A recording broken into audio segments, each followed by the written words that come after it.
Welcome to Arcane Adventures, where we are a dedicated group of people that strive to bring the magic of storytelling and tabletop role-playing games to the screen. My name is Mason Edwards, and it is my honor to welcome you to the very first and official live episode of the Quest of Desolation, which is the primary campaign storyline that we've been playing through for about a year now. And we're so excited that you are joining us. As we continue the story, Will wants to show off his muscles, but we'll do that later. Before we jump into tonight's game, we have a host of announcements to get through. I'd like to take a moment to talk about who we are. We're a group of friends that share a common love for D&D and TTRPGs. We started a homebrew campaign setting in the world of Aelithia, which is an expansive, diverse, and magical world that I got to create a few years ago. After several months of this home game capturing our adoration and love each week, we decided to take these great stories to the screen. And thus, Arcane Adventures was born. The session that you're here for right now is session 32 for our cast and crew, and for story's sake. It's helpful for me to just memorize things. However, for the simplicity of the internet, and because we're starting live shows, in the middle of the campaign, we will refer to every episode as the chapter, followed by the episode number, and then the episode name. So, session 32 for us is chapter 13, episode 1, Blastoff.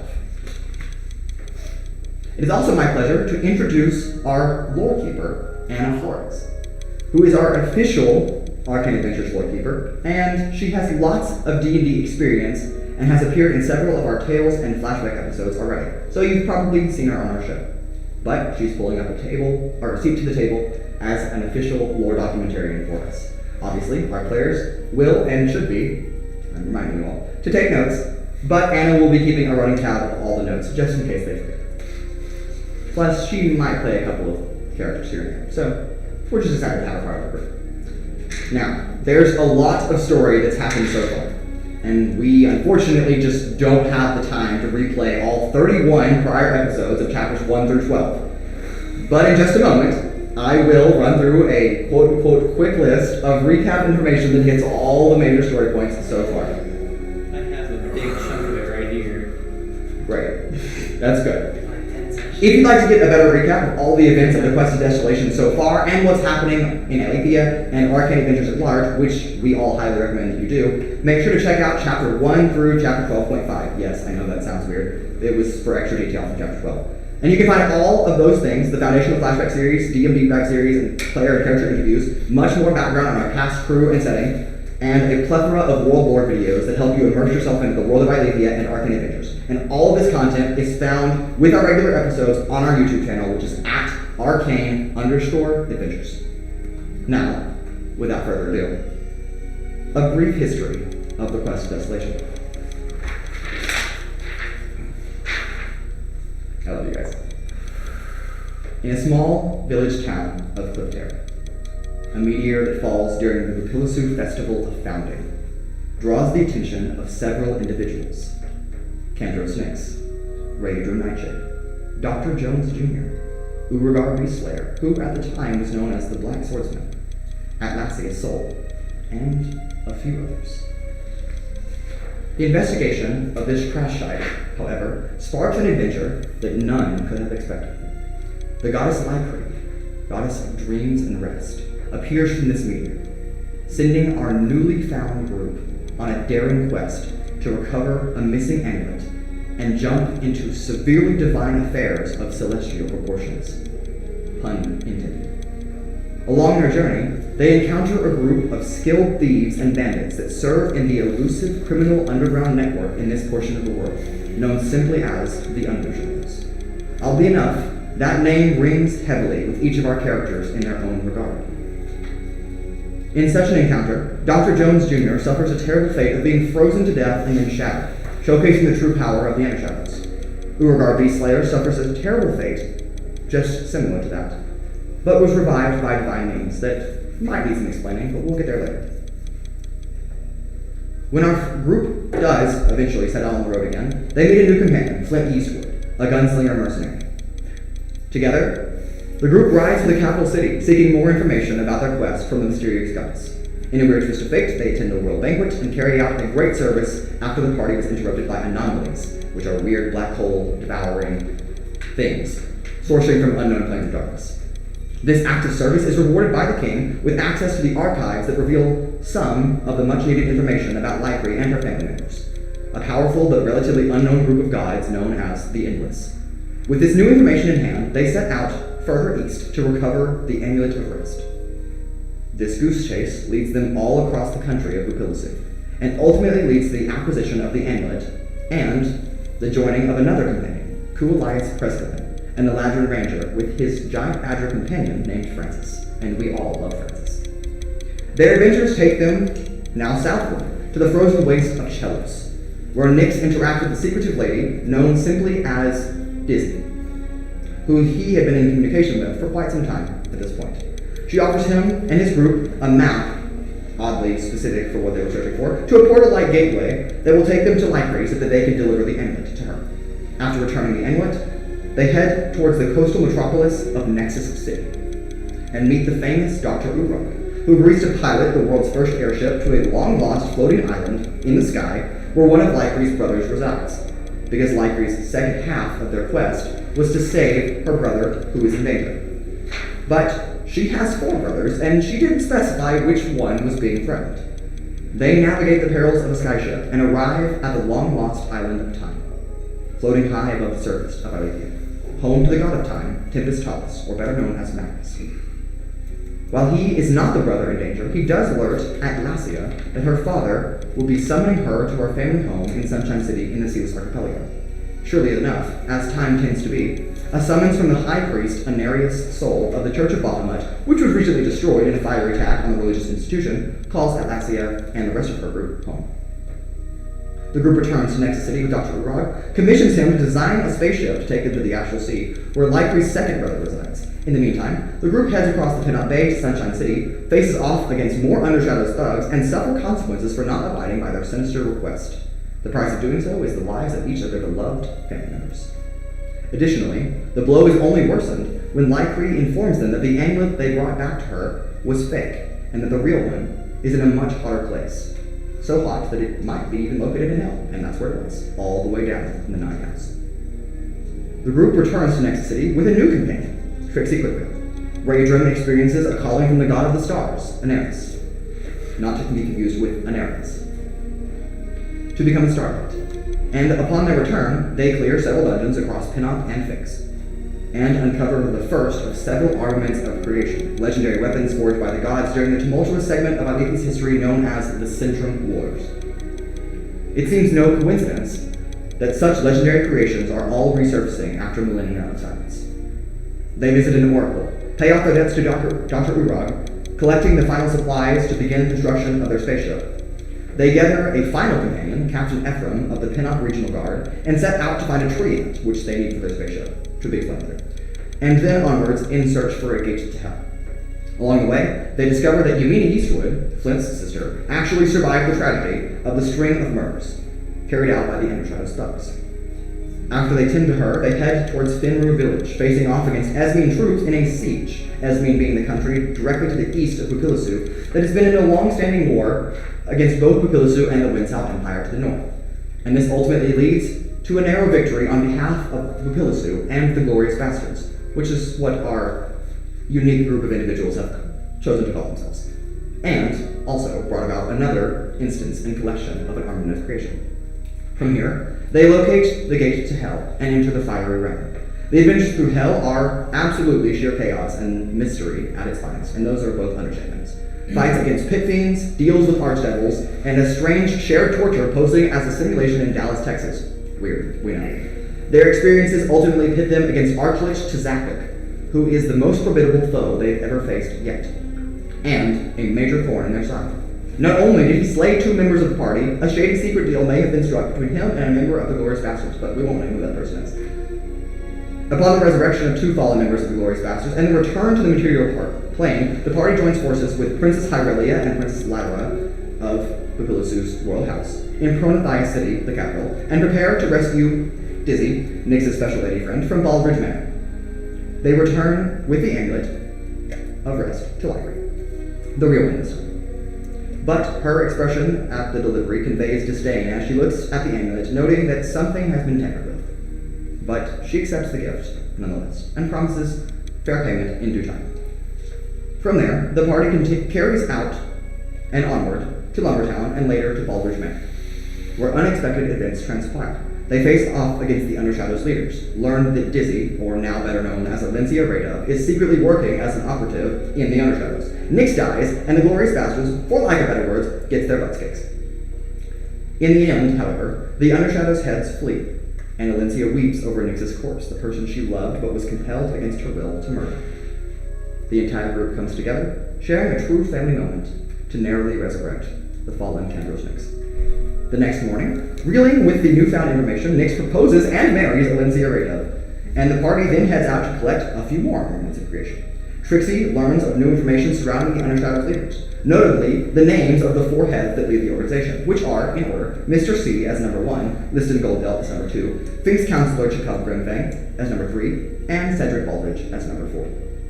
Trixi also gleans information about several of the major Undershadow's facilities that dot this part of the world, and ultimately learn that the 4 heads of the Undershadows, along with Archlich Chazaktic, seem to all be working for someone under the guise of the name Him, as that is the only instance the party has thus far a reference to someone supervising the dark evils at work and pulling the strings in the background. After a brief split, Captain Ephraim and the princesses depart back toward Pronothai City from the group, and the rest of the Glorious Bastards gather in Nexus City with Dr. Urogar to board their ship, known as the Spelljammer, and take off into the sunset. And that, my friends, after a really long introduction, is where we pick up our story today. We know that was a lot of introduction, and we didn't nearly get to cover it all. But for more information, check out the recap videos and more on our YouTube channel, and that's again, Arcane_Adventures. I'm going to stop talking now and take a drink of water. And each of our party members are going to introduce and describe their characters aboard the Spelljammer as we see them in this moment where our story resumes. Hi, take it away. Howdy, my name is Kyle Wu, and I play Atlasia Sol, the half-elf cleric. Atlasia is an average-sized half-elf of about 5.5 feet. She wears a suit of shiny, silvery plate mail. She has long, flowing blonde hair that proceeds a few inches past her shoulders. She has bright blue, glimmering eyes that supplement the platinum inlaid shield and an azurous blue longsword across her back. Atlasia is a life cleric who grew up in a church. Her father is the high priestess of the Church of Bahamut. Her sole purpose is to spread the word of Bahamut to as many people as possible. Although she grew wealthy, she is reserved when it comes to spending money. Atlasia enjoys experimenting with her magical abilities when she isn't adventuring and praying at night to her beloved god Bahamut. A fun fact about Atlasia is that she hates music. Fair enough. Riley, go ahead. Okay, well, my name is Riley. My character's name is Trixi Quickvale. She's 3.5 foot tall, female halfling, with flowing red hair and light skin. Orange eyes, octagon glasses, black shirt, black pants.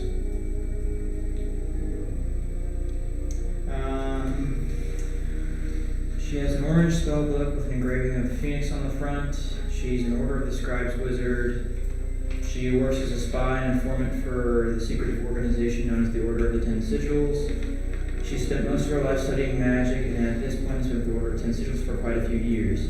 She enjoys long naps in the bathtub, seafood, freedom, and the occasional magical prank. She will risk life and limb in the pursuit of rare and unique knowledge and hate being called a bitch. Which, it's fair. Totally fair. Will, go ahead. Howdy guys, my name is Will Stout and I play Urogar Beastslayer, otherwise known as the Black Swordsman. Urogar is a 5'11" half-orc with a black, ragged cloak that has a faint glow, and a dirty platinum armor underneath. On his hands are 2 large gauntlets with spikes on the knuckles, and on his shoulder his little companion Adonis, a falcon. Urogar is an Eldritch Knight fighter warlock, with a pact to the wicked Soul Stealer, and is typically the tank up on the front lines. Urogar has had a complicated life coming from loving parents, but making his own way in the Nexus City Fight Club, losing his soul, and now figuring out a new path after hell and all that came with it. Urogar enjoys bonding with his bird, cracking jokes, and beating down anyone who gets in his way. A fun fact about Urogar is that he likes fishing in nature, despite his past and where he's lived. He feels getting away from the concrete jungle and seeing animals and vegetation allows him to clear his head and his thoughts and refocus. Nice. Cool. My name is Cole Allen, and I play Kandros Nyx, better known as Nyx, a lizard folk druid. He dons his mimic cloak, aptly named Gerard. His scales are a deep forest green that are tipped a radiant blue color. And he has fiery red and orange hair that sticks out from the top of his head going down the length of his back. Though originally Nyx would wear his hood most of the time, he's been wearing it down more often than not. He lived in Lumbertown for a while, promising good harvests and many benefits for exchange for free stay. Instead, he drank and did absolutely nothing before being kicked out of the town and making his way around from place to place, drinking, until he met a band of random weirdos. Nyx enjoys nature and playing his pan flute, and not much more, I guess, except for his wife. Couple of fun facts about Nyx is that, one, he's actually pescatarian, besides the one time he ate Flint's arm, and is kind of the only reason why it wasn't reattached. And also, he's the sole proprietor and inventor of the baked potato. It's true. Yes. I remember that. Jake. Howdy, my name is Jacob Korthals. I play Raudrem Nighshade, the human Circle of Stars druid. Raudrem is 6'2", and most of his features are hidden behind a black cloak and a stacked skull mask. He has a slight glow and translucent look to him, and through the cloak you can see hints of about chest-length white hair. He carries various bags and satchels, which hold various ingredients and supplies for the potions he brews. Raudrem also carries a quarterstaff and shield along with the rest of his equipment. When I originally wrote my backstory, I had my character be a traveling dog with my grandmother, which centered around the area I called home. However, after the events of my flashback, honestly, I'm not really quite sure what is true and what is not. The only thing I know for sure is that my grandmother and I were attacked by the Undershadows and I had to go on the run. And that's my fault, and I love it. Jared, go ahead. Howdy, my name's Jared, and I play Kuliai's Crestgolan, the Elijah Ranger. Kuliai's is tall, somewhat thin. He's an elf-like creature who looks like a mountain man that just came out of the mountains. He wears leather armor and carries around his longbow. His long, messy silver hair shows his deep connection with the Fey world and his lifestyle living in the mountains. His purple eyes complement his silver hair and create a mysterious vibe around him. He was living in the mountains with his pet giant badger Francis before he began adventuring. Okudas grew up in Esmead but fled his home after accidentally killing the king's horse. And then he was taken in by some mountain dwarves who taught him how to live and hunt in the mountains. He enjoys fishing, hunting with Francis, as well as adventuring and exploring with his new friends. And a fun fact is that he is a champion horse riding bowsman and can shoot a gold piece at 600 feet with his bow. That's Anna. Hi, Anna. How you doing? And David. Go ahead. Howdy, my name is David Garcia, and I play the character of Flint Yeastwood. Flint is a 6-foot gunslinger, male human. He has brown hair, cowboy attire, scruffy beard, and he has a metal arm now. Which one? I think my left arm. And it's important to note that you got the metal arm because Nyx ate the Yeah, Nyx actual arm ate that we my attached. old arm, and now I have a metal arm. It was good. Flint was a gun for hire, worked only for the poor and oppressed, of course. He's a level 9 fighter, level 3 sorcerer now. You know, he has little magic utility spells. He was born and raised in the desert coast of the city of Gold Hill Harbor. He left his parents at 18, traveling to Promethea City, the capital, where he became a fighter for good. Something my character enjoys is he really likes painting landscape pictures. And a fun fact about him is that he was once betrayed by a ghost kid, so now he does not trust children. And with that, it's time to jump into tonight's story.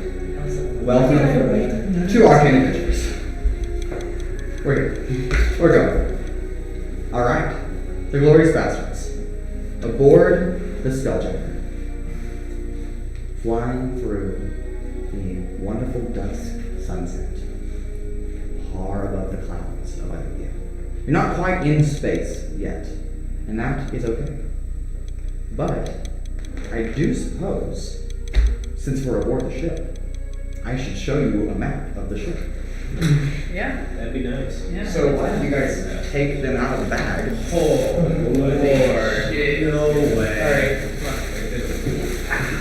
It may take some laying down, so you guys are gonna have to also two of them. So over here. He's a man. Alright. He's got new maps. I do have new maps. You guys are gonna have to like put things on top of it so they're like unfold like that. That's what's great. There's also two of them, so New map just dropped. new map just up. That's right. So as of right now, and for simplicity on the map, each of them have a name and a number. There are 5, quote unquote, 5 decks. The 5 being the very top where the crow's nest is, and the 1 That's the being bottom? symbol. We need this Yes. So you want the one that has the Spelljammer name on top of it. Yeah. Put that on the. Put it down. Put it on the. I will put it on the table because you might need it. Put it below it. Oh, yeah. That's what I thought you were doing. There you go. Yeah. Perfecto. Don't ever assume I'm going to do the logical thing. That's what I do. Yeah, I think we've learned that. That actually rolled really well. It did. Where's the captain's quarters? You don't get a You get captain's quarters. Actually, he is. I am He the is captain. technically- I'm not listening to you. I just don't trust You know what? You're walking the plank. Right here. Change Look, right here. That's right. Yes, that is the You Spelljammer. in the chair. I think we all remember what happened last time. Trixi said maybe You forget. Ephraim pinned him against the wall. Her against the wall. Ephraim's not here. No, but Urogar is there. I'm so sad Either Ephraim's here not here either. So you So guys- sad. Moment of silence for Actually- Ephraim Raudrem. abandonment. Trixi. She just killed her. Trixi fell off the You're not Spelljammer. going to listen to me, then I guess you shouldn't. Pulls out a gun and goes, bang! It's not out of the question. It's okay. You can It's not. Flint is just equally physically likely. overpower Trixie. She's so weak. It's so easy. Flint is equally likely. You know why we're all right there? Because Shoot we're a child. not- As Trixi is the We're all right there because we're fire. getting in a fight. That's usually how it works. Problems. We have to get hit by an AoE spell first. What about- and then- Okay, we got That's Francis. That's the one boy right here. I don't What's care. No. that? That's Mystic this, Mouth. this is Aelithia. Takes away This is some Nix's wife. Oh, okay. Takes away This is some the sword with bonus. wings. That's a spiritual. We know that. Do you guys have any Rich. show? And Here's I Riz. forgot. what Show. about magic No, that's carpet? Adonis. What That's about not the hard, carpet? that's not This is moving. Riz. That's Adonis. Here, take your magic carpet. Yes. Where does it go? Uh, Give me the other one too. everyone. Thanks. And then that's it. That's it. Okay. Oh, so cool. my guy could be anywhere? Flint is equally likely to shoot a child as Trixi is to fireball the squad. Yes, I think that is probably extremely All right. accurate. Alright. I have one spell. I feel extremely likely to shoot a child. It's not even good. It's not like All right. a child in general. you So. know. You're short. As you all have just now come out onto the stern castle of the ship, looking over which there is a gigantic tree that's kind of blocking your vision, so you kind of have to be like around it. But he has a nice little part in that, so you can like see directly through. It's all intentional by design. And that's a restore, in case you do not recall. Where's the tree's face? The Restore's face is like halfway up, so like where the ladder is, leads up to the crow's nest. It's on the opposite side of the ladder, about halfway up. So it's right here? Yeah. Okay. But the Glorious Bastards are not the only people aboard this ship. You also have a crew. And the tree. Well, I already said He's a part of this. He is the ship. Yeah. We can't have the ship without the tree. So, that crew begins to line up on the main deck. 6 individuals. The first is the one that seems to be lining up all of the people. A 5'6" female human with various shades of blue hair pulled back into a low bun. She has bright blue eyes, and that complements her hair. It's also blue, but she also has a relatively tanned complexion.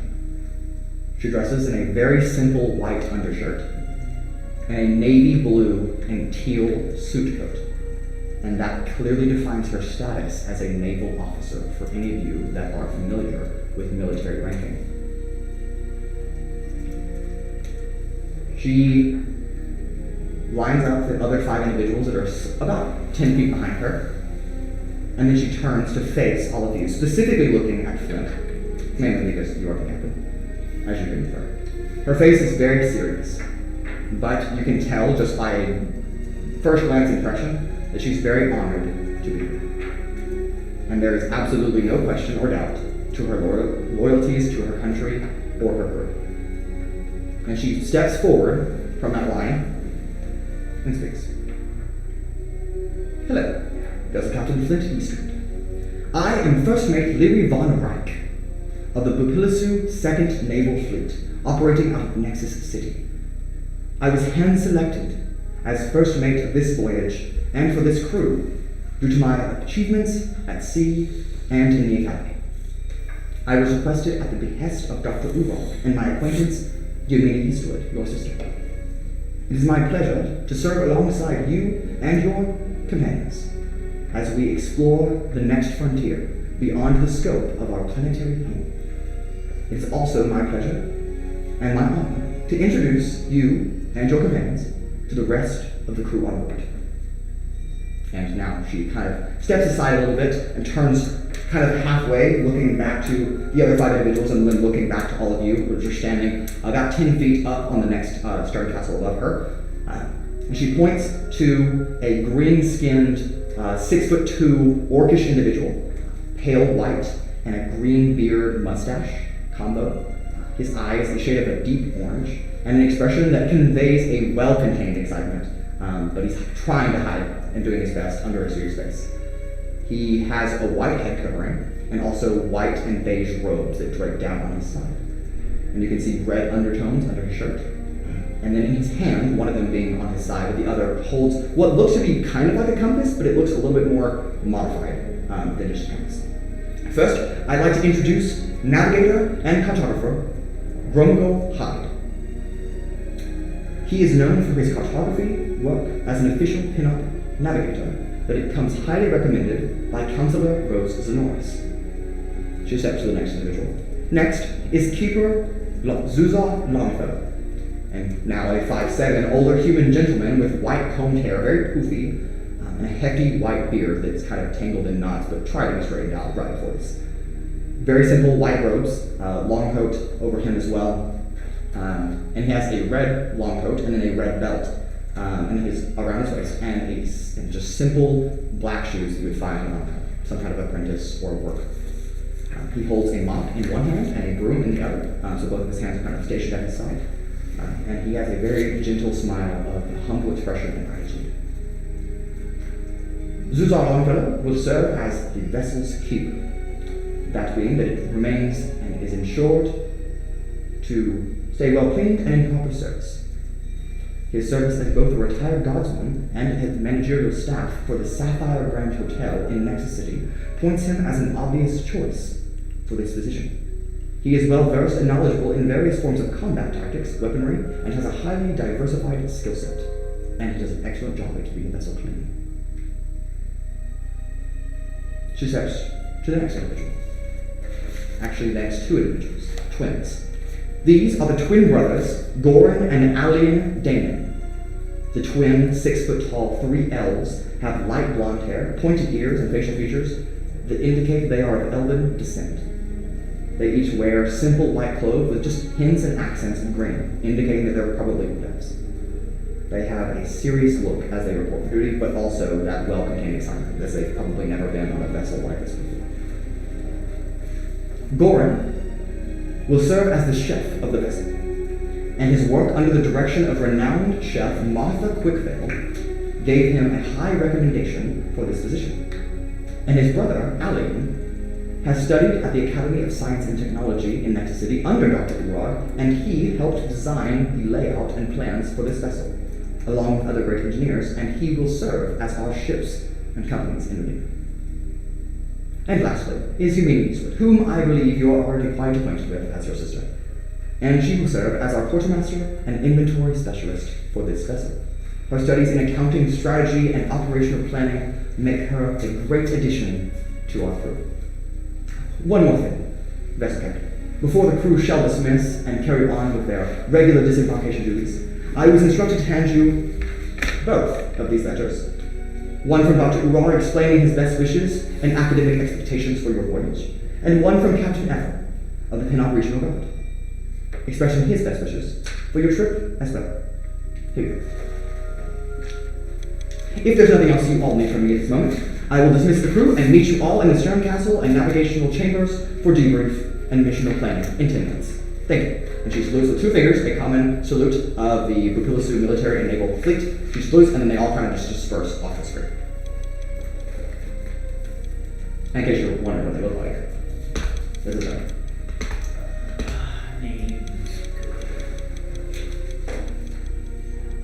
Okay, so you have about 10 minutes or so of planning, or maybe getting familiarized with the ship before you were, quote-unquote, expected to be inside the navigational quarters for planning. That being said, you can read Flint, and I'm speaking mostly to David at this point. You can choose to read the letters out loud. You can, I would read Ethel's out loud, but you don't have to read Urogar's out loud because it's long and I read out. Alright, I'm gonna read it. To the glorious bastards that fought with me to hell and back, I am writing this letter to explain my absence. I know it is unbefitting for a knight such as myself to simply disappear without a word, but when the gods call, you answer. I know not how long this journey of mine will last. Just know that the day half of you are either dying on the ground or in mortal peril because Trixi did something, a humorous jab. You should not worry too much because your shield will be there to save your asses. Okay, to the group, to Atlasia. I know it is unfair, I leave the group's help to you, but you are stronger than most of the group know. You are even reminded me of my former captain with your grace and noble demeanor, and I feel confident in leaving you in charge of their protection. To Coolias.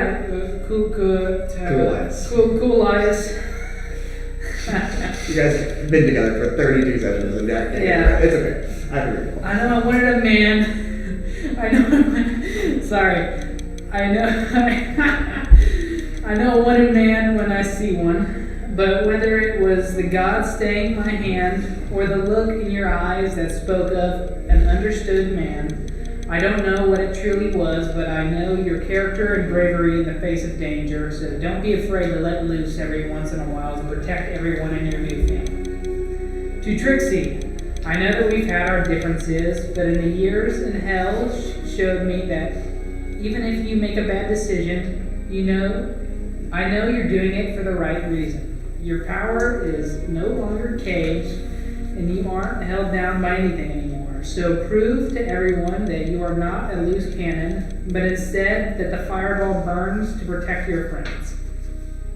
To Raudrem, I know that you have kept to yourself from time to time, but I also see your love for the group is stronger than anyone else.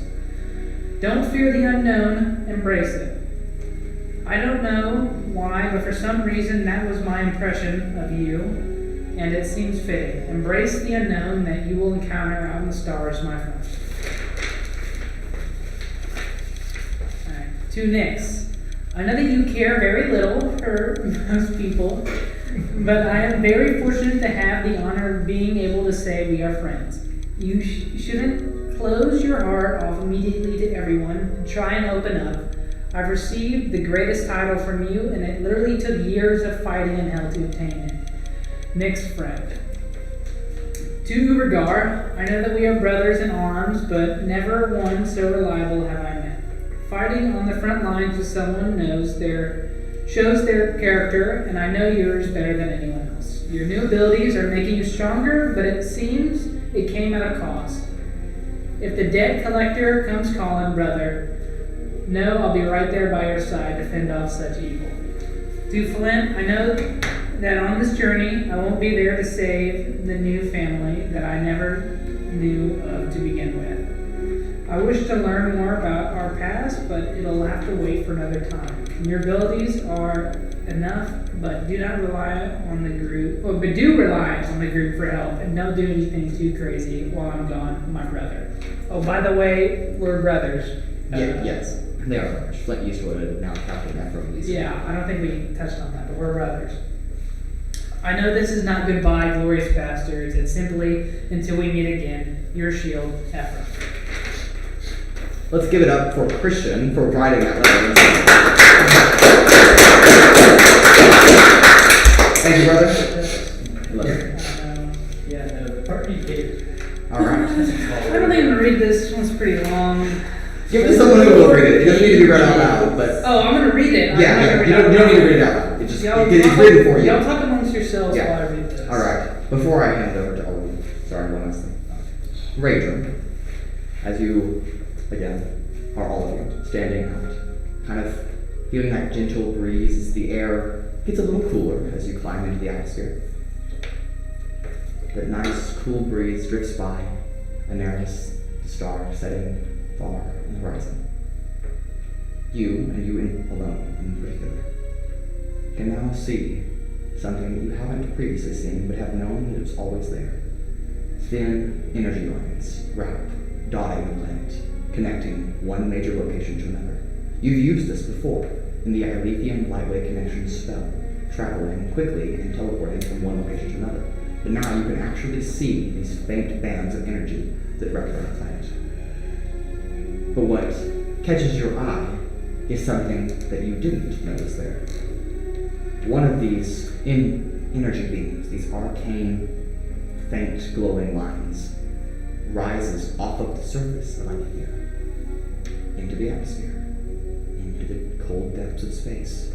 And as you kind of follow with your eyes, a large celestial body looms above you, now that night is creeping into the sky. The moon Prim, the smaller of the two Aelithia's moons, seems to be tethered by a faint energy connection as it rises on the horizon. That's all. Now, the ship is yours. You do have 10 minutes until you are required to be in the navigational chambers, so what are you all doing until then? Okay, I would like to go find the quarters and then find one large enough for 2 people. Okay. Yeah, so you go down downstairs, all the way to the not below. Good luck. Very nice. Gentle. Let the characters. Yeah, crushes. Let them fall. It's okay. You guys are gonna move anyway, so it's honestly fine. It is upside down. No, it's not. Just kidding. This is the next level down, and then that's the very bottom. The one with all the colorful beds. That's the bottom? Yes. No. The bottom is where the engine is. Right here. Closest to you. This Yeah, one? that's the one. Yeah. They're numbered. They have numbers. Cargo base. okay. Yeah, so These are the beds. Yes, those are the beds. Each of the rooms have 2 twin beds in them. You could maybe fit 2 people in a single bed, but that would be a real struggle and probably not comfortable. But each room has 2 beds in it. And then there is, David, a captain's quarters on the upper deck. So if you move the maps over again, there is another one. I found. Yeah, right there. Get the characters. You know, I'll let y'all use my room. You know, if you want some privacy, I got you. There's 2 beds in a single room, so everyone. Yeah, but they're not gonna be in 2 separate beds. No, I mean, well, they could be, but. One's the sex bed, the other is. As long as you wash my sheets, I'm okay with it. I don't remember putting a laundromat on the ship. So. Yeah, we'll get a Zuzar to. Yeah, no, this is gonna stink after a while. Okay, moving on. Somebody has to Prestidigitation. Yeah, so you do definitely find a room that Great water. 2 people can wash. Prestidigitation. Technically, yeah. I like the colored on sheets. I got a little creative when I was That's, doing them. yeah, it's really nice. Yeah. Can I call dibs on the bed? Only if you get down there. I got my feet propped up on the steering wheel Okay. while I'm reading. You just letter. reading, Yeah. steering with your feet. Yeah. Now I'm just imagining like a car steering wheel. Yeah. You Yeah. just It's a little gotta bigger figure though. Still a little bit. My feet are like in between the pegs. And you're like keeping it in line. Yeah. Very nice. Where's the gun? There's not a gun. There is a Crossbow. crossbow. Ballista. And it's it's a ballista, but it's a crossbow. I know. It's a big It's crossbow. a big It's on the other sheet. It's right here. Would it be Right there. just a steering wheel, but you can also go up and down in direction of space is also weird. No, it's just the wheel. It just It's a ship. operates like We this. are on a pirate ship in space. Hey. Well, it's not that simple, but the only person that has to worry about anything other than the wheel is Flint. So Yeah. Yeah. Wait, what? it's all in the letter. Just read I'm it. on the first page. I know, it's like 4 pages long. Hey, Dr. Urogar was hey. very specific. No, but Hey, it would be like Raudrem, when- you know about the Astral Sea, right? No. That You're the star guy. That is You're a supposed to- term that That has is not big came assumption up to make. ever. That's That is- That's another name for space. space. I mean, I don't really have a lot of the. Nobody has knowledge on Maybe you space. could like. Okay. Though. Guess I'm just the most informed person here. Let me read. It was written to you, so I'm reading it. I would like to say like while you're asking, I'm like on the deck, and I feel like I'm like looking directly at the moon that has the thing, Yeah. the line going to it. So I kind of feel like when you're trying to talk to me, I kind of seem a little distracted. yeah, very fair. Yeah, I'm sure you're fine. It's fair enough. I'm sure you're right. Okay. So next, what room did you want? So I take a look at all of them, and I look at all the bed sheets, and I go to from where I'm currently oriented, the second one on the left, with the green and the pink. I figured. I actually. Yeah, I see what you're talking about. I figured you actually wanted that one. And I take out my dagger and just carve the initials K and E into the door. I'm guessing it's wood. Yeah, it's wood. Yeah. The entire ship's wood. Yeah, just- Now, actually, since you're the first person down here, I need to start the ship. The roots of Erexidor come into this deck, and they seem to wrap and actually become the wood. So it's not like the some of the ship was constructed, but the majority of it is Erexidor's actual body. Oh, interesting. So like, it's not like a completely pristine hallway. There's some like roots and like Yeah. vines Feel bad like now. hanging down. It- No, it's- yeah. You agreed to Here this. you go. Don't ask Well, it's me. like, You're about to ask them. well, I'm we're done with the space arc. There'll still be a ship. I mean, yeah. I know, yeah, but so we give I was like, we give him the rest of the crew and back to the Dr. You guys can talk about what happens after the ship if the ship's. we own the ship. Yes, you guys do own the ship. You get So paid it's for it. like, So we don't give it is it. your Like, we ship as a literally collection own this. person. It's not a rental. This is a our full. ship. This is full ownership that we have here, guys. So Yes. So it's fast travel in the real world as well. Good luck. Where's the navigational star chart? It is in the stern capsule. I see it. Yeah, I see it. The stern capsule is simply a smaller deck that the spelljamming helm, which is what the wheel and seat are called, that Flint is into, and the navigation system. Yeah. I'm gonna be in there. I would. I'm surprised you're not inspecting the ballista. Thought that was your kind of thing right now. Just to go look at our weaponry, right? Me? No, Urogar. What? Surprised you're not looking at the ballista. Cool eyes, probably. Oh, I'll make it there. I just need more time. No, he already has 2 big guns to look at. That's That's another one. Oh my gosh. Alright, yeah, I'll go look at the ballista. Yeah. So you'll move What's down. that box with the X? I'm assuming it's like a crate. Yeah. Right there. Yeah, this is a crate, and this is a barrel of some arrows. But yeah, this is the ballistic. Oh, it's not a barrel of food. So The food's in the cargo bay. Okay, I'll walk up to the ballista. Is it like huge? Yeah, it takes up an entire like 5 foot space. I mean, it's absolutely massive. The arrows are like this long, and they're like this big around. Okay, I'm just like in my awe. I'm just like. Yeah, they're like the biggest arrow you've ever seen. Yeah, You're like just sitting there caressing it. Yeah, You're it's admiring amazing. the That's fair. I would like to go speak with Orixidor. Okay. So You'll stand on this deck, but you'll look up as if you're looking at them. Okay. I'm gonna You guys will get familiar with this over time, I promise. Yep. He'll stand over here on this side. Next one. Next. Yeah. Right. Exactly. Where is he? He's Not up. touching me.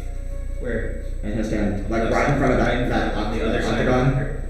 Right in front of the octagon, right there. Yeah, and he'll look back towards it. There you go. There we go. And I'm gonna go to the crow's nest. Cool. You climb up. You climb up, and you're climbing up the trunk of a rickshaw. The ladder's just kind of been like affixed to it, and then it like climbs up through like the actual canopy, and then like part of the mast like pokes out the top, and there's a little deck built around the shed. So it's like really, you're like, I'm just looking around. yeah, it's very beautiful. Cool air, but yeah. All right. Comfortable. Yes. Seems like it might not be the most convenient of locations to be in. I agree to this. It's not like me. But just if you need anything, I'll try my best to help you. I appreciate it. But I wouldn't do it for anybody. You're a treat. Thank you. I consider that a treat. Ha. Ha. Yeah, I'm gonna go this way. you're gonna leave? Yeah, that was. Yeah. Make like a tree and leaf. I did it first. I know you do. I'm sorry. I would just go walk, probably into where Flint's at. It's also important to note that as you guys are kind of like exploring the ship for the first time, the crew is just kind of like bustling about, like doing their various things. Like it's not like they just disappeared. They're still there. They're just like moving around, carrying out their regular functions. Some of them are pulling ropes and like moving sails. They're all busy. So what does the star chart look like? At the moment, it's just a table. Oh, it's just a table. Just a wooden table. There's nothing on it. There's a couple of levers in the room, like on the wall, Are but they labeled? nope. Don't you have that Starbucks? No. Do not bring it up. Do not bring it up. Do not bring up the My fault. astrology book. My fault. What's your star sign, bruh? Yeah, I'm a mongoose. You're gonna use the What star am I? sign to navigate. What month? I was born in Boston. That's right. How much longer do we have until they want us to meet?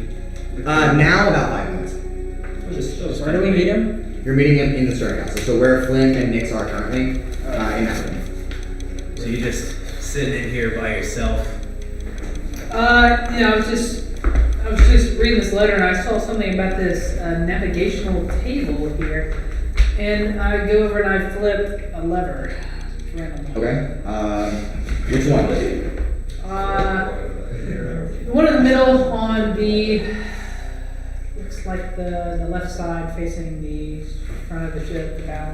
Okay. As you pull it, you feel you feel a minor tingle of like some magical effect taking root in your body. And I flip it back up. You would know, as the captain, Yeah. that you just adjusted the speed of the vessel, just a little bit. But you would also know, now after feeling this, and from the letter that you're reading, that you don't actually need to move the lever Yeah. to actually do I that. know that. You can Yeah. just do it yourself. I didn't know. That didn't seem to do anything. I wouldn't have pulled the lever if I knew they did. I mean, it's not like, they're not labeled. So like, you technically don't know what each one does. But you have an innate feeling that you could probably control everything on the vessel without pulling anything. Yeah, every time I'm controlling the ship, I'm just whipping my arm in the air like I'm staring. That's not sure. No, that's sure, how I sure. control it. Whatever. That works. He's a tune. Yeah. That's right. He's a dude. I hit the button on the star chart to turn it on. Okay. Yeah.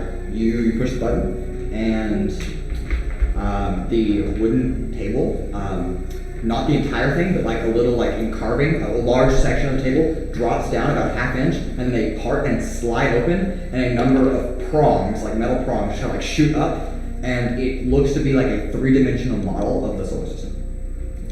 And they start very There we slowly go. rotating. Yeah. Yeah, Nix, look at this. See where we're at? We're at Aelithia's right here, and I pointed it, and we have to go somewhere in this direction, space, and that's where we're going. Now, I don't actually know where we're supposed to head to Nobody knows. just yet. You know, I'm sure that none of us know exactly. Yeah. But the map is quite cool. Yeah. I will give you that. Yeah. Where are we supposed to meet Interesting. for when we're In that room that Nix and Flint are in. I'm gonna walk into the room then. Okay. At this after. At this point, it's about 2 minutes still. Urogar is already there. Okay, you can put Urogar in there. Can you put me in there as well? I'll walk back over there. So, you in there, so in there. Do I walk in as he says that we don't really, or whoever said, who said we Probably. You probably got it. Just like, I, Yeah, I'm scratching my head sitting there looking at it, I'm like, this red thing right here, we gotta go there, I'm pretty sure. does anyone actually have an idea of where we should go? Because I have something, but Do you have an idea of where we should go? at least a start. And about the time that you're having this conversation, both Larry Von Reich and Jerome Goldberg step into the room.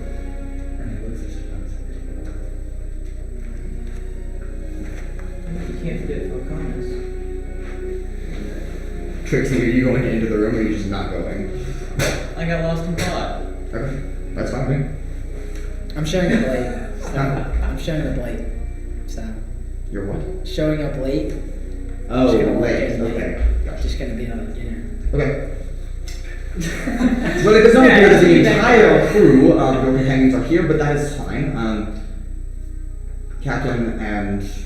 Yeah. Forgive me, I don't know any of your names yet. I've read your records, kind of, but familiar with generally who you people are, but please introduce yourselves. Yeah, Flint. You know. Yes, I know you all. Yeah. Respectfully, sir. I'm Raudrem. Nice to meet you. Wait, who's on there? Which? And everyone except Atlasia and Trixi at the moment. Okay, so all five of them. No, sorry. Yeah. Just the upper two. Just From the- First Mate Leader on right and Navigator Grumble. Okay. The other ones are not from there as well. I am Nix. You can just call me that. A pleasure. Sure. Anyone else? My name is Goliath.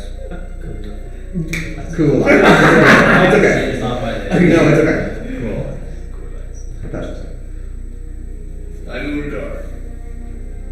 Alright, Mr. Garcia just comes in at this point now. He'll be right there, because that's where the door is. Who are you? I'm Atlasia. Pleasure. Right. Without further ado, I understand as you're all, I'm sure, very busy. It is my first question, and again, welcome aboard the Spelljammer. I am not a navigational expert, but Mr. Hyde here is, and so I will let him take it away. But if you have any questions or need anything during or after the debrief or at any point on the vessel, please. I have a question. Yes. What is your role? I am the first mate, so I supervise the crew under your supervision. Okay. Alright.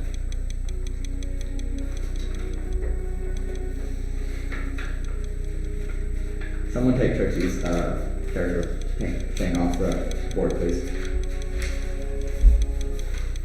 What? Great. Thank you. She's You missed the days. Alright. Any other questions before we begin? Alright, Mr. Hyde. Here we go. Again, Gormagal Hyde is 6'2" orc. Look at that. Lots of beard going on, and he has a little compass in his hand. Well, folks. It is my pleasure to be aboard the vessel with you.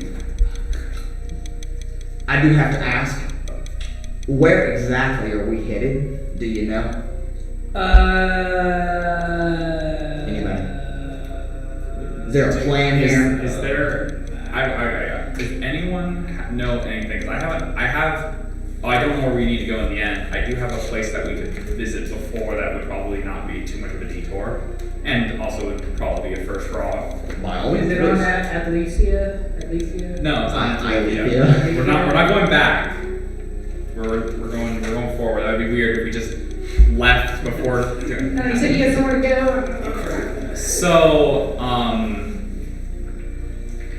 what was the moon called again? The moon that there are two of them. Prim is the one that you're looking for, but Felro is the larger and later of the two. So, this is specifically just, this is more something that I don't think anyone else would have picked up at all. There's like basically this network system thing that basically connects throughout the planet that set up by different churches for the for Inaris. And there's a connection that basically allows you to move between different places. Alright, where are we going? While looking at the planet as we were leaving, I saw the connect, kind of like the little lines that go to each place. It was really nice. There is a line that goes to the smaller moon. I think it's called Prim, the moon. Yes. So I think that could be a very interesting place to start if we want to start there. What do you think you're gonna find there? Something connected to Inaris and myself. Hopeful, maybe, since Okay, who well- knows, since I to learn more about my little. You feel a light tap on your shoulder. Yes. Turn around. Yes. And then Nyx, you feel a presence behind you, and then a gentle tug on your tail. I would run real quick and look down. Yeah. Make a perception check at disadvantage.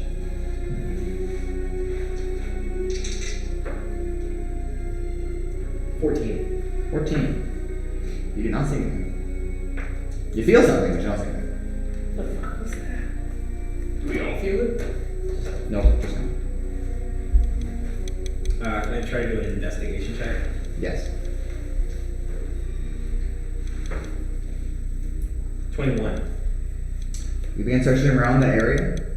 His presence is gone. So yeah, what is this? There's something here.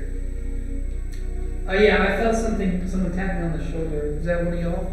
No, someone pulled on Which my shoulder? tail. Your right side. Yeah, Nick, did you tap me on the shoulder? Why would I touch you? I don't know. I felt someone tap me. on the Urogar, you feel a slap on the ass. Rays are beginning frisky. What? No, what? Urogar casts see invisibility. Trixie's invisible. Trixi, what the fuck are you slapping us? and I grab Trixi by the scruff and I'm like shaking her. I'm like, She's still invisible, but she's still yeah, invisible. but not that. I look at like what the invisible Trixie that he's holding, and I just try to like hit at the just underneath. To do damage or no? Not to do damage. I just want to like. Yeah, you feel Bomb her a on nice the head. little pop. What are you typing? Nothing. Really nothing. You're just whatever. I grab Trixi. No, it is something. Trixie, I see please it. stop. We're trying to figure out where we're going. Yeah, you hit the floor, Trixie. All right. It's like a 2-foot drop. Okay, so Trixi. That was a good one. I mean, you got me. You got me. Yeah. As long as you don't get us killed, I trust where you're taking us. I would say it's probably a safe place to go. Prim? Prim, yeah. And a plus. Vertical? Translocate us to Prim. Gonna be safe. I don't Riley, know. where? But I hope it's not. Prim, the if moon we have Prim. no Not place there. to go, I feel like we could at least get something since clearly somehow someone made it to the moon. Somehow. Yes, we can arrange. We can arrange that setting.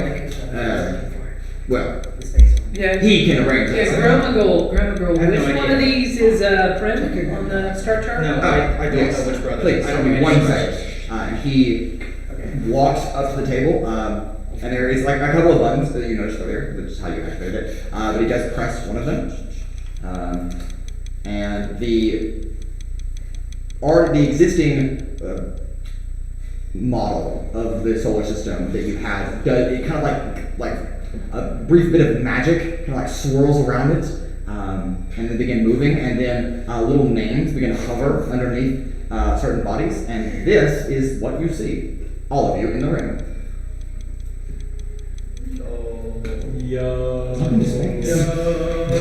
Okay, so just for clarification, What's that harmony? this is Aelithia, that is Spellrow, and this is Prim. It's a very tiny dot on I can't read the map. them. You can move. I'll also post it during the race. You can see it, but Holy cow, what planet has like a million things surrounding it? That's Jupiter. old Ruway.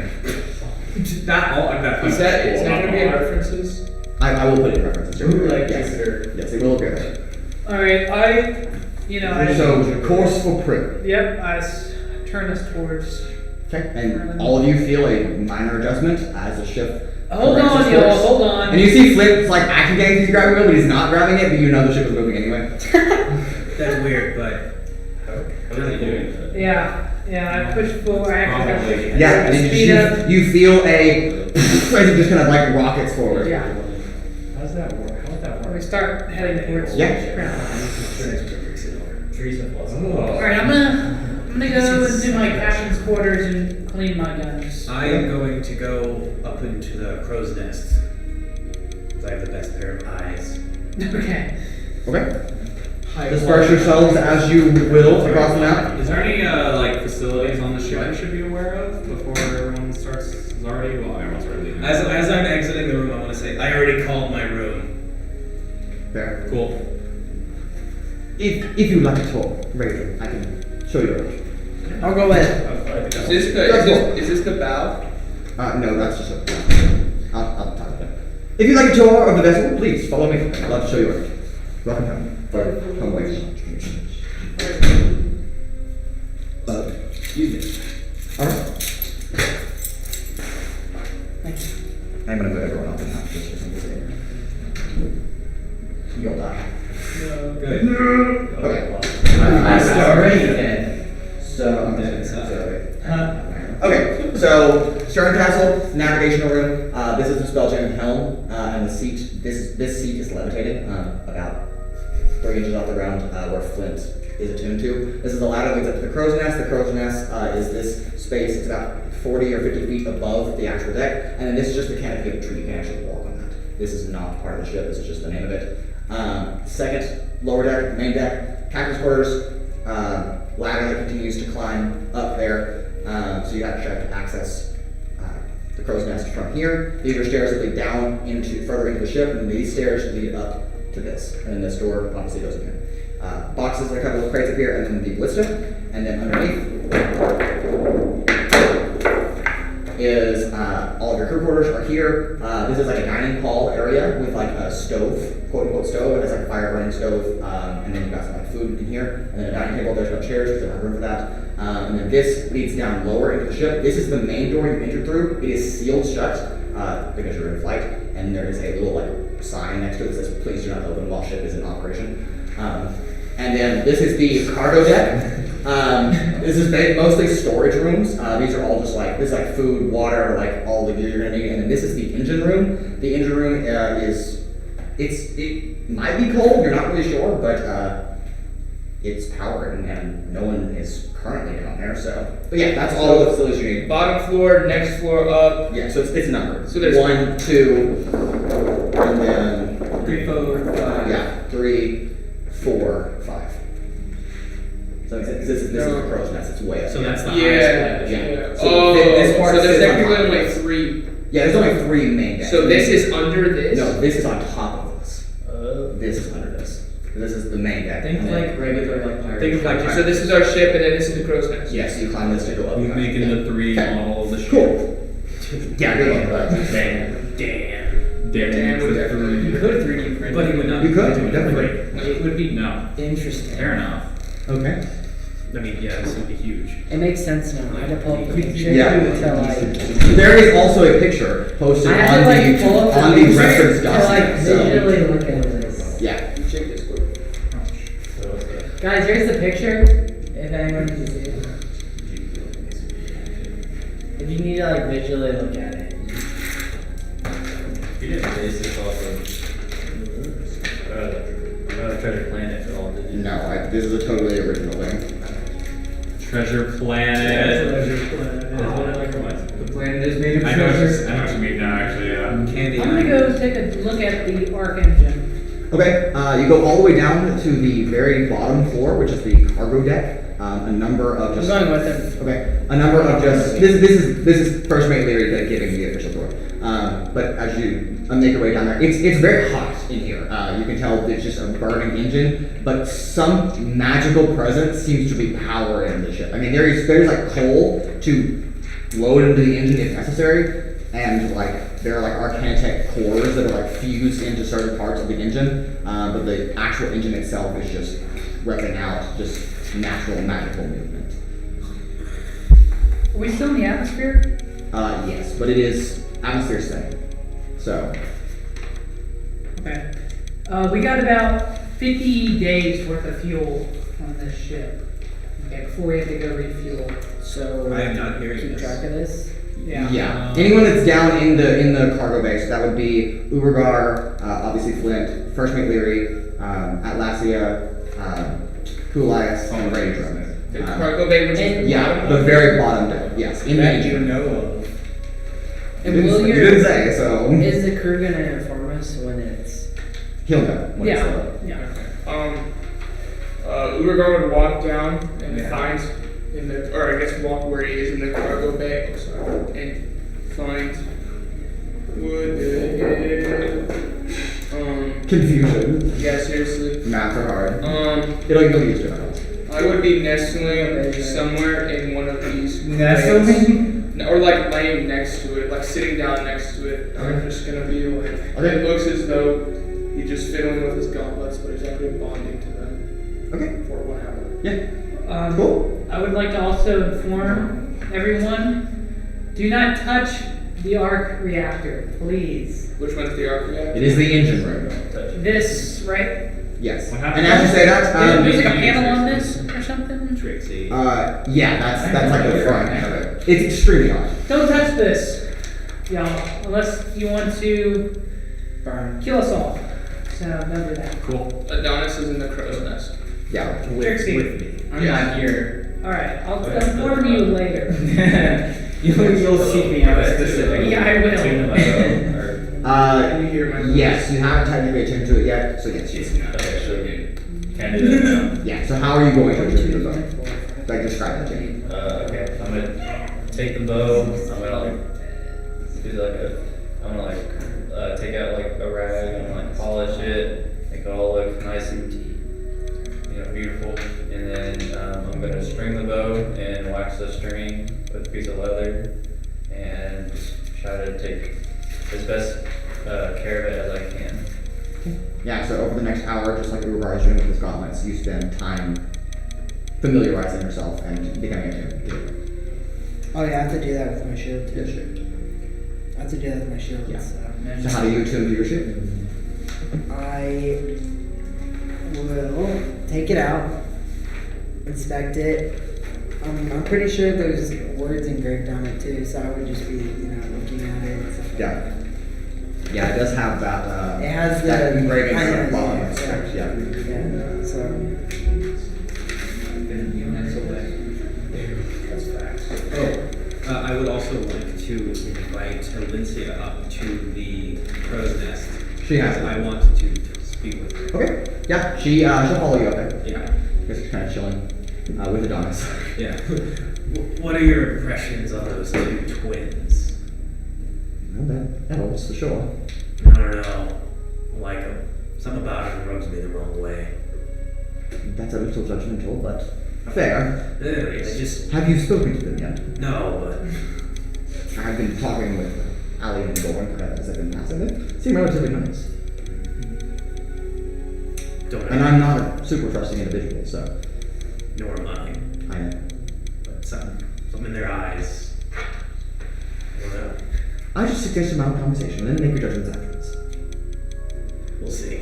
I mean, if you decide to throw one of them overboard, I mean, who am I to say? But Good night at work. it always does. So, how is being not on them. Not normal. If I'm being quite honest, I don't like it. Well, I can hope that it won't last too long. I mean, much shorter than when we were literally in hell. Weren't you only gone for 10 days? It was 10 years for us. But you don't age it now, is what I heard. So, I feel like I did. Which means I'm I'm 10 going years to hell closer myself, to so- death. fair. Begins to cry. You'll be fine. Hopefully. Yes. Absolutely. I believe it. Oh, I just hope we find what we're looking for out here. I do have a question on that. What are we looking for out here? I have no idea. I mean, you can ask the star boy, Raudrem. Right. I know. He might know. I think from what Flint says, we're looking for a robe floating somewhere in this vast, empty space. Any particular kind of robe? Or... There's lots of robes, I'm sure. Well, So. a magical one that's floating in space. Okay. That doesn't narrow it down much, but okay. Well, how many robes have you seen floating around in Well, space? I haven't been to space, so I haven't seen any robes in space, to be fair, but... Can I speak to my lantern? Sure. I'm gonna put the lantern on the ground and Okay. activate it. Okay, where are you going? I was in the cargo bay, Okay. but I probably started walking. I was just checking it out. I probably started walking towards the bow. Okay. Alan, the engineer of the ship, the elf, comes down as you're kind of like passing by. And obviously, he's the engineer, so he's going to the engineer. So, that's Captain. And you pass by, and where are you heading next? Right there. Oh, okay. So you're sitting there at the front. Okay. Yeah, you sit down, kind of lots of crates kind of around you, and it's a relatively dark chamber. There's not really any light kind of down here, but you place the lantern, deer ducks on the ground, activate it, and the green fire elemental-esque form of Dearest Ducks kind of flares to life. Okay. What's up, my flame man? We're in space now. I can tell. Yeah, and we're looking for that cloak that you've shown me in that vision. Yes. We're heading in the right direction. It's on Prim. Is that your question? I can only ask one, right? I did, yes. One a day. Was that your question? Yeah. I didn't make it. That is my question. We're heading towards it, huh? Towards it, yes. Okay. Yeah. You guys, can you just? I don't remember what it looked like. If you could describe it again for me. Would you like another vision? Is this gonna use up my weekly vision limit? Is there any more ornaments? There are always more ornaments. Yeah, I'd like to revision it. Okay. Yeah. Kind of leans down with the flame hand, touches you on the forehead, and your eyes kind of just white, and you just feel yourself like lose your consciousness. Yeah. What are you doing for? Okay. There's also the ring that we're looking for as well. Yeah. Well, we're rolling d4 to see what I get. 1. Okay. Darn. Alright. It's okay, we've rolled 4 like 3 times. Yeah, I know. Just like learn all that. Yeah, no, that's good. We got most of them down already. Yeah. Are you trying specifically to see the cloak? Yeah. Okay, so I need you to roll just a general wisdom check. Oh no. Negative See. Oh no. I have my proficiency. What's your modifier? You just add your modifier. It's just a 5. wisdom. Yeah. No. 5. Got 5. Modified. Modified. Fair enough. You try to force yourself to see the cloak, but you feel your consciousness, as you have lost it and are in the subconscious state, redirected to something else. What do I see? You see a helmet. A helmet. Not uncommon, as you've seen it already before, but a different part of the vision. They're in a blacksmith shop. Again, the woman hammering.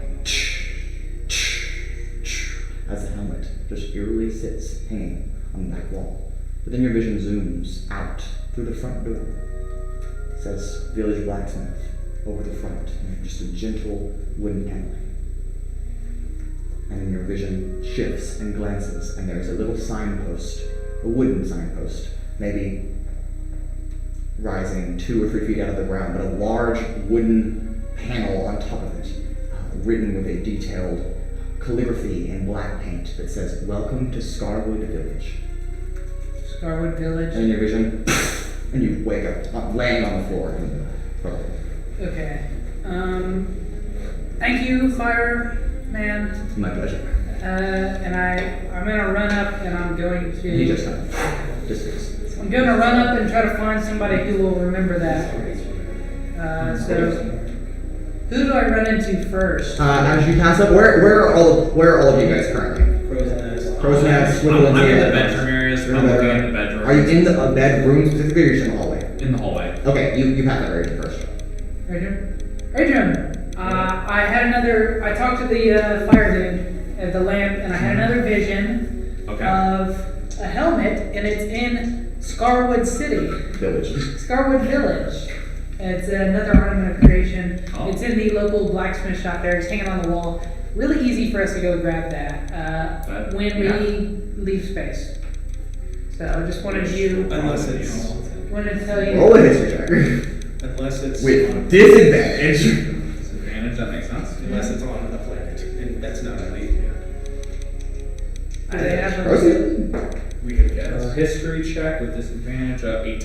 You have no idea where that is. Not a clue. I'm Not even an sorry. inkling of an idea. I don't Nobody know, even knows but who that if is. we have any information on, if we can get information on that one, I would honestly go ask around. Maybe someone else might know.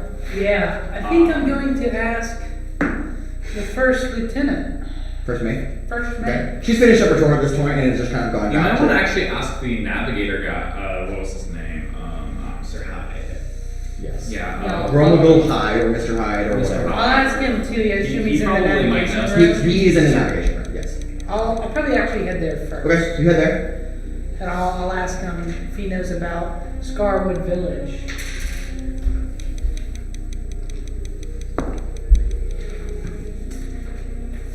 Well, actually, come to think of it, it does kind of ring a bell. On my Aelithia for sure. It's on Aelithia. That's what On my Aslan, actually. But What's that again? on my Aslan, fine. But where Bapulus is at. But I don't think it's in Bapulus, I would know that. I don't know where on my Aslan, but I can tell you it's not in Bapulus. Not So, in- you got 4 other countries. I hope that helps. Okay. Alright. I appreciate that. Thank you. Of course. We'll head there after we complete our grand space mission. Whatever that mission may be. Yeah. At your service, yeah. And yeah, I go relax. Just go. I think I'm gonna go on the deck. Can I stand on the bow? Yeah. Like looking out. into They just the- kind of Yeah, like cool Titanic. breeze, kind of just. I blowing go by. Titanic on the front. Yeah. of the Your ship. sister steps up next to you. How you Yeah. doing? No, I'm doing good. Doing good. Just getting some fresh air. You know. The navigator said that we'll be there in a unspecified time, so we'll get there eventually. Did he? Yeah, that's what No. he told me. I don't recall that happening. You weren't there, so you would know. I have a full list of everything they talk about to you guys. It's like a secretarial position. That's kind of my job. they didn't specify the amount of time, not to burst your bubble, but You couldn't let me just say that. Like, come on. All right. I'm sorry. Yeah. Okay. Yeah. Anybody else? I don't care to talk to my sister. Like her. I'm of course keeping an eye out. Yes. Spot anything that might be interesting. Or Yeah, what was previously, when you were on the surface of Aelithia, a small, pristinely white moon, is now getting closer and closer as it just absorbs almost like the entire vision space just right in front of the ship as your ship is kind of sailing towards it. I mean, you're still, how knows how many hundreds of miles away, but like, you know. How cold is it? It's sort of like a gentle, cool breeze, but it may be like 60 degrees, which you have high intelligence. Yes. It seems odd. at this level of the atmosphere, almost like in the cusp of space at this point, that it feels that warm, because you would expect that it would be freezing. So you can probably deduce that something about the ship's magical properties itself are keeping it somewhat livable and habitable. Permanent tiny hut. Yes, like that kind of. Probably. Who knows? I go up onto the deck specifically. I'm going to look at the moon because it's obviously coming into view right now. Yes. Okay. Do I need to go up to the crow's nest to get a better look at it, or is You it? can tell me. I'll go up to the crow's nest. Thanks for coming. Come to the crow's nest. Adonis, Nyx, and Valencia are all just kind of chilling. Hello. Hello. I go up and I'm looking at the moon. I'm looking where specifically, because the lightweight connection, does it have like a specific location it's going to? You only make a perception. Math struggles are real. That is going to be a 26. 26. You begin to look, kind of following the trail of that energy network. And it seems to get close to the moon and then swerve somewhere off to the side, as if it's avoiding the moon. So it like goes towards it, almost to its surface, and then darts across its surface somewhere. Like, is it on the moon itself, or is it going around the moon? Well, you can't see around the moon at the moment, so you guess. I mean, you don't know. I'm like, I think I need to go find something for a second. And I like quickly climb down. Yeah. Right. Flint's on the main deck, so Flint. just kind of chilling. Okay. Might be a slight change of plans we might need to do. I'm not sure if we're actually supposed to go to the moon or not, because I'm looking at like the lightweight connection thing lines, and looking is kind of like curving around the moon. Point me where I need to go. Okay, and I'm like, all right, you're gonna want to curve around the moon, just like Right. I don't really know how to point it out. Yeah, it is towards the right from where you're Yeah, and I start. Just tell me when we're going in the right direction. Cool. I'm gonna go. Front of the bow begins to Yeah. shift. Am I able to see this though from where I'm at? Yeah, you still have it. It is not as clear because there's still some sails that are kind of you can get a good enough vision of that. Mm-hmm. Okay, cool. So I'm like, all right, I will. I'm gonna go stand at the very front of the ship. Yeah, right. where Flint is standing. That's Yeah, right. And Yamina is also standing. Cool. I'm like, all right. I'm like, I'll sit with you here as we go around to see, because it might eventually deviate to the moon itself, but we might actually need to go past the moon. Yeah, I'm just manually steering where he tells Yeah. me. And you begin making minor corrections to that course. You don't know how long it's going to be, but you're still approaching the surface of the moon, just now you're not directly at it. You're kind of like veering off around it. But the moon, I mean, moons are still huge objects. It takes a while to navigate around them, so Yeah. yeah. I try to find where Flint is, because I don't. Do I Flint and Yamina and Raudrem are standing at the front of the main deck. Okay, so I go up to him and I'm like, okay, so I was looking through my notes, and I found the notes I took on the vision that you had, Mm-hmm. because I remembered that's why we're in space. Yeah. So what I had written down was you see a dark gray rock with pores on it, and standing off a distance is a tall temple made of what you would describe as quartz, some kind of white stone. And there's a priestess and they're wearing the robe. So we're looking for a space temple. Alright, space temple on Great Rock. Dark gray rock with pores on it. So the moon specifically is not dark gray rock. That's right. It's white. Yes, so it's not the right moon then. So it definitely. But Felro is also white, the other larger moon, except it has more of a slightly teal hue to it, because certain, and you would probably know this, being such invested, and Flint would also know this from reading his astrology book. Shake my head at that. The two of you, however, would know that Felro, while larger, they originally thought it was made of a different material, maybe not just like a white rock, or like limestone or something, but now, from Kennebunk's observatory, they actually believe that a thin layer of water almost covers the entire moon. And so that's what actually gives it its teal hue, is the light mixing with the water. But neither of these moons are gray. So neither of those then. Well, I mean, Probably.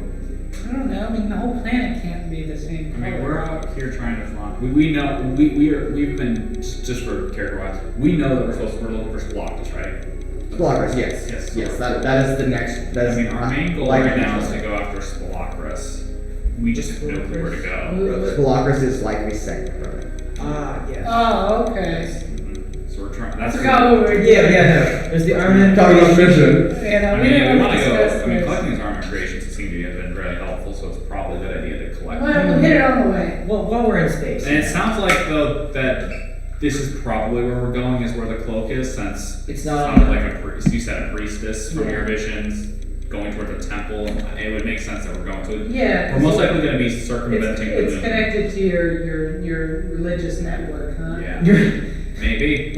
You have a religious And that network. also make you. Oh, we've. That's how we teleport. That's how we teleport. Oh, I was wondering how that works. You didn't. Okay. Yeah, there are rules, I promise. I hadn't Yeah, like figured it out. I can teleport pretty much. I I can need to, like, teleport to temples. different temples and stuff like that throughout Aelithia. I just thought it was a bunch of data. However, if I teleport to a one that I haven't been to, there's a chance it will not work. Okay. Yeah. Remember like the oracle that we had to like go in, like Yeah. the tower? Yeah, that was.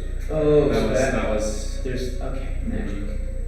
And the tenectal, What's a tenectal? the temples are connected by like a line, right? Isn't that what you said? It's kind of like Like a thread? line, like Magic line? A yeah, space like thread? like a magic line of like energy that connects each of them. Yeah. So, assuming that we're following one of these energy threads, we're going toward the temple. Right. That would be my It would prediction. make sense. We don't know what might happen. We'll have to see. We might end up at a space dragon. I mean, we also have other things to figure out about. A lot of things. I don't know. Well, I'm gonna draw a painting of the moon. Okay. While I'm out there. Yeah. On the bow. Yeah. You begin painting. Most of you are tuning to your weapons and armaments at the moment. That hour comes to an end, and you've been on board the vessel maybe 2 hours at this point, and you feel a light tingle. This feels different than when you adjusted the ship's correction. It's a more painful, but not like actually causing pain, but more of like literally someone like jabs you in the side, kind of like, ow, that hurt. Trixi, leave me the fuck alone. What? I didn't do it. Trixi's not even there anymore. Unless you've stayed, but I don't know. I'm just. Yeah. I'm watching. I start swatting around me. yeah, you don't hit anything.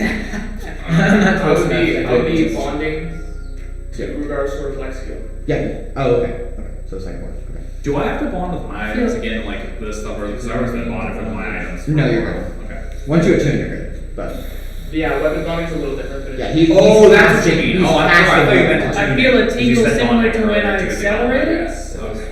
No, this is totally unfamiliar. You Is said that it was familiar? Yeah, it's a little bit mistake. Wait, Do I- to me. Can I like look around? Do I notice anything? Okay, so you don't. The round ship. No, weapon Those bonding. are things we. I forgot. Yeah, that's it. Nothing related to the tingle. No. So Okay, I see so- him spouting around. Yeah, he's just like- Are you Yes. okay? What's wrong? No, I'm fine. Thank you. You sure? You seem like you're acting a little. You seem a little If confused. something's going on, you should probably say something. I thought you were fucking with me, but I mean, I would do that, but like Yeah. that's not this time. no, I felt a slight tingle. And as you say that, you feel it again. This time harder. As you like someone like stabbed you with like a sword in the side. Ah, I got stabbed in the back. Is something going on? Yeah, no, that's definitely not me. I pull out my revolver. Okay. There's an invisible fucker stabbing me around here. You don't actually have any wound. I exclaim. Yeah, you just everyone's looking at you. I mean, everyone's on the deck looking at you. You're not bleeding. You don't have any wound. You just feel like you're being shamed. There's space fairies stabbing me. I don't. Are there fairies in space? We don't know. You don't know. It's undiscovered. I'm We're gonna write that down. And I'm Space naming fairies. them after their Yeastwood fairies. That's what good. they're called. These That's- fairies. Yeastwood fairies. You know what? That's going in the history books. You know, I'm naming them. That's my first discovery. What? Actually, everything I encounter, I'm going to be naming. I'm gonna sell it. Making a big Because I'm one. the first one to discover. I mean, I'm pretty sure we're all grouped together the I'm first gonna ones. add that to my history book. Well, also, Either way, that's not- that's maybe you influence- that's starting. discussing Probably this from should. up Yes, you can see this from the. So I'm gonna climb down. Okay, Lindsay and Don is also will. You said that something is hurting you. You feel Yeah, it. where's This time even more space intense. It damage? just and you're like ah. Yeah, where's Flint. What's his new name? Urogar. Where's Urogar at? He's doing something. Didn't you? Actually, none of you know where Urogar is. I you ordered mention- Adonis to follow Huh? Nick's stuff. Yeah, he did. Didn't you mention earlier that you have some sort of connection with the ship and you can move it around without needing to touch it? Yes. Yeah. Maybe something's happening with the ship that's causing you pain. Where's the pain? That is probably true. Oh, Okay, so Oh, no, that's right. But which side of it am I feeling it on? You felt it on your right side every consistent time, but it seems like starting on your right side just spread across your entire body and then dissipates. where are you feeling? Which part of your body? My Torso. torso. Yeah. My whole torso? Huh? What's the front? Yeah, like your The entire whole torso? What? So what's the front of the ship? His head or his face? He says, I didn't say anything like that. He says that, and I'm gonna If run it's to the the midsection, edge it's and look gonna over be and kind of see if way. I can see anything. Make a Can I- check. Can Yeah, I also look go over the investigate? edge. Yeah, you can also make a judgment there. If you're looking over the edge too, you can also make a judgment. 21. You see nothing. I go to the left I side. mean, you see. Yeah, you literally see nothing. There's nothing in space. You see nothing. I There's go nothing. So No. it's the I ship. got 24. Nothing. I go to the left side to take a look. Okay. Same. I got Yeah, left I'm side. looking on the right side. 11. Nothing. Now look on my right I'm side. going to the back. Okay. I go into the lower levels of the ship. Okay. Can I? Yeah, go ahead. Roll your number. Panics. So much panic. 10. Nothing. Nothing seems wrong. Everything in the ship seems to be functioning normally. Can I detect anything since I'm attuned to it? You can make a general arcana check. I'm gonna have To Adonis. see if you can discern why you're getting the pain. How about that? I'm gonna look. I got an Adonis 18. look too. What's Okay, your plus? before you do that, that's a really good roll. That seems good. Your ship, it makes minor corrections. You know that automatically on its own, and you get a slight tingle every time the ship adjusts its own course of action without your direct permission. So you know when it adjusts, and it takes a little bit of familiarizing to get the tingling sensations and just orient which ones are caused by what cause. This one, however, with your 18 on Arcana, your ship is on a direct collision course for an object that you just can't see yet. Oh, it's Yeah. like a warning. Yeah, it's like an early warning sign. Like So you might something is in the way. You might want to stop this ship. Well, you don't know that, so Yeah. Yeah, I'm gonna brake first. I'm gonna pull back. how hard? Like slightly, like Okay, a and then slight slow reduction in descent, speed. a slow- Okay. A slow. Okay. I'm gonna slow down, and I don't know. I guess I'll. We have like spotlights. in the Nope. front? Okay. Can I'm I gonna- see anything with a 19? Can I hold out my lantern? That gives me like Is there any like Right, looking right. device? Not very far though. not far Is there any enough. like looking device you can look through? There are a couple telescopes that are around. I go up to the crow's nest, Okay. take a just a look around. Oh, Yeah, I'm gonna shout Flint, out. Telescope. You stopped the ship or you're Yeah, trying to hey, stop. we're about to crash into something. Somebody get on the crow's nest and try So to there's spot. telescopes, right? Yeah, there are a couple We'll go telescopes. look into one. Somebody try and spot what's How much time has ahead. been going on? It's been like 25 seconds. I'm also gonna go to Since the the start. telescopes. Okay. So we're all looking. You Do can all y'all roll see perception. anything? Do y'all see anything?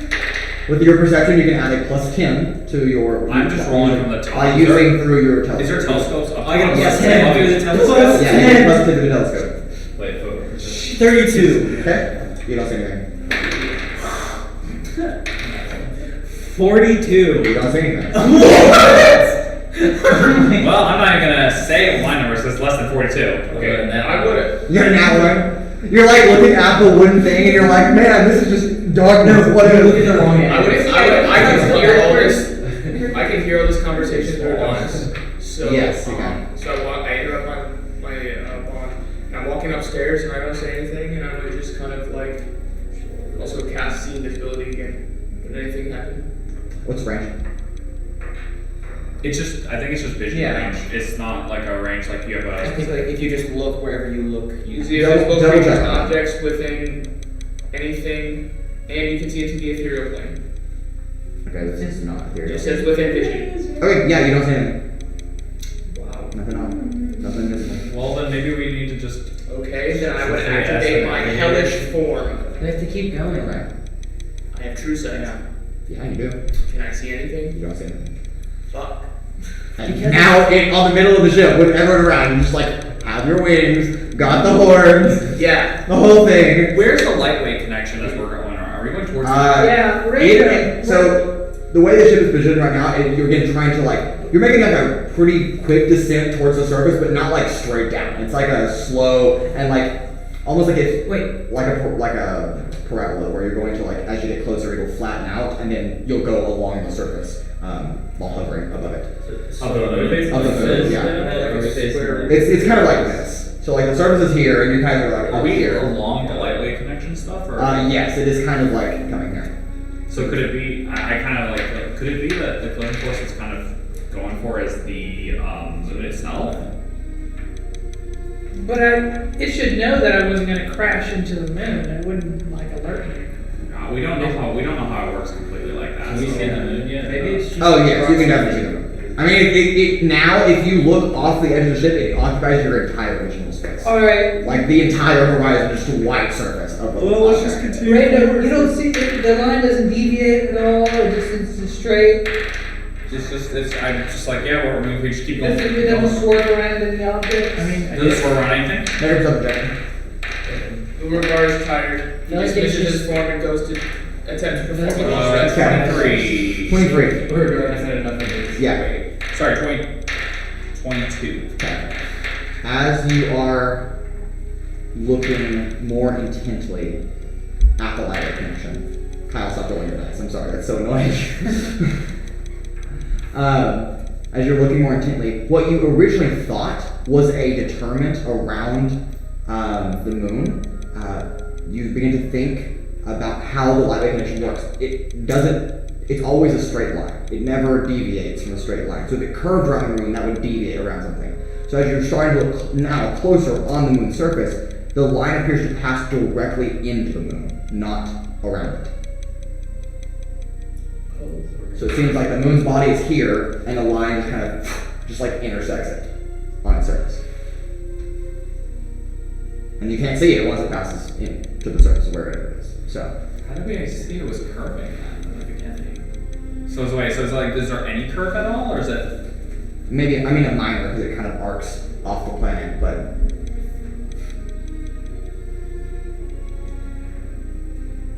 So what have we been following? The ship is now still headed towards that, entrance point, wherever that is pointed out. It's on the horizon somewhere. So it goes into the moon itself. Yeah, so you guys are kind of here, the moon surface, and then it's intersecting right here. And so you're headed towards that beam intersection. Are we in the atmosphere of the moon? Yes. I think If the moon has an atmosphere. it Which might you be don't really that know, it's but- because if we keep following, actually, we're going to go into the moon itself. I don't know if it's passing through, if it's going to a specific location on the moon.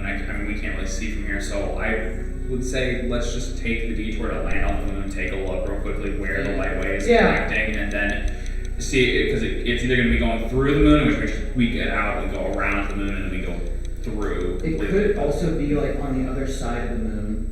So Well, let's True. just check it out. Let's just see where the Exactly. line Well, it's the middle of it, intersects. we're never gonna get there. Huh? Well, let's go see where the line Well, intersects. you can't see the line. Only Ray can see the line. Yeah, I know, but Yeah. he's I gonna guide say him that, with so- the line, Yeah. so let's land on the moon. Okay, Yeah. as the ship gets closer to that line, eventually, who knows how many miles on the surface, hovering 100 or 200 feet above its surface, and then you get to Point Raudrem where you are quite literally in the middle of the beam, just it literally bisects directly perpendicular to the surface of the moon. Does it feel And there's nothing there.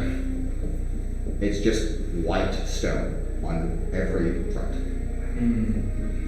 think, okay, from looking from here, it doesn't look like there's anything on the moon itself, so. You think it's on the other side? I It think it's passes the other through the side. planet? Yeah, I think it passes through. We can't see like structure or anything on the moon, right? Just So I'd say just go around the moon and I'll just keep watching. So like exit the atmosphere, go around, so I think probably be faster maybe. And then just we'll see. I mean, I feel like if it stays in the same spot, because of how orbits work, I've studied this. it's gotta be on the other side. Probably, yeah. Well, it might not be on the maybe it just goes through the moon, but we'll see what happens. Let's go around it and see what's up. Alright, yeah, I'll take us off the, You didn't actually land on the moon. You just kind of. but we're close to the surface. Yeah, you're like hovering, like 100 to 200 Yeah, I feet take above. us up and into further, Okay. How high?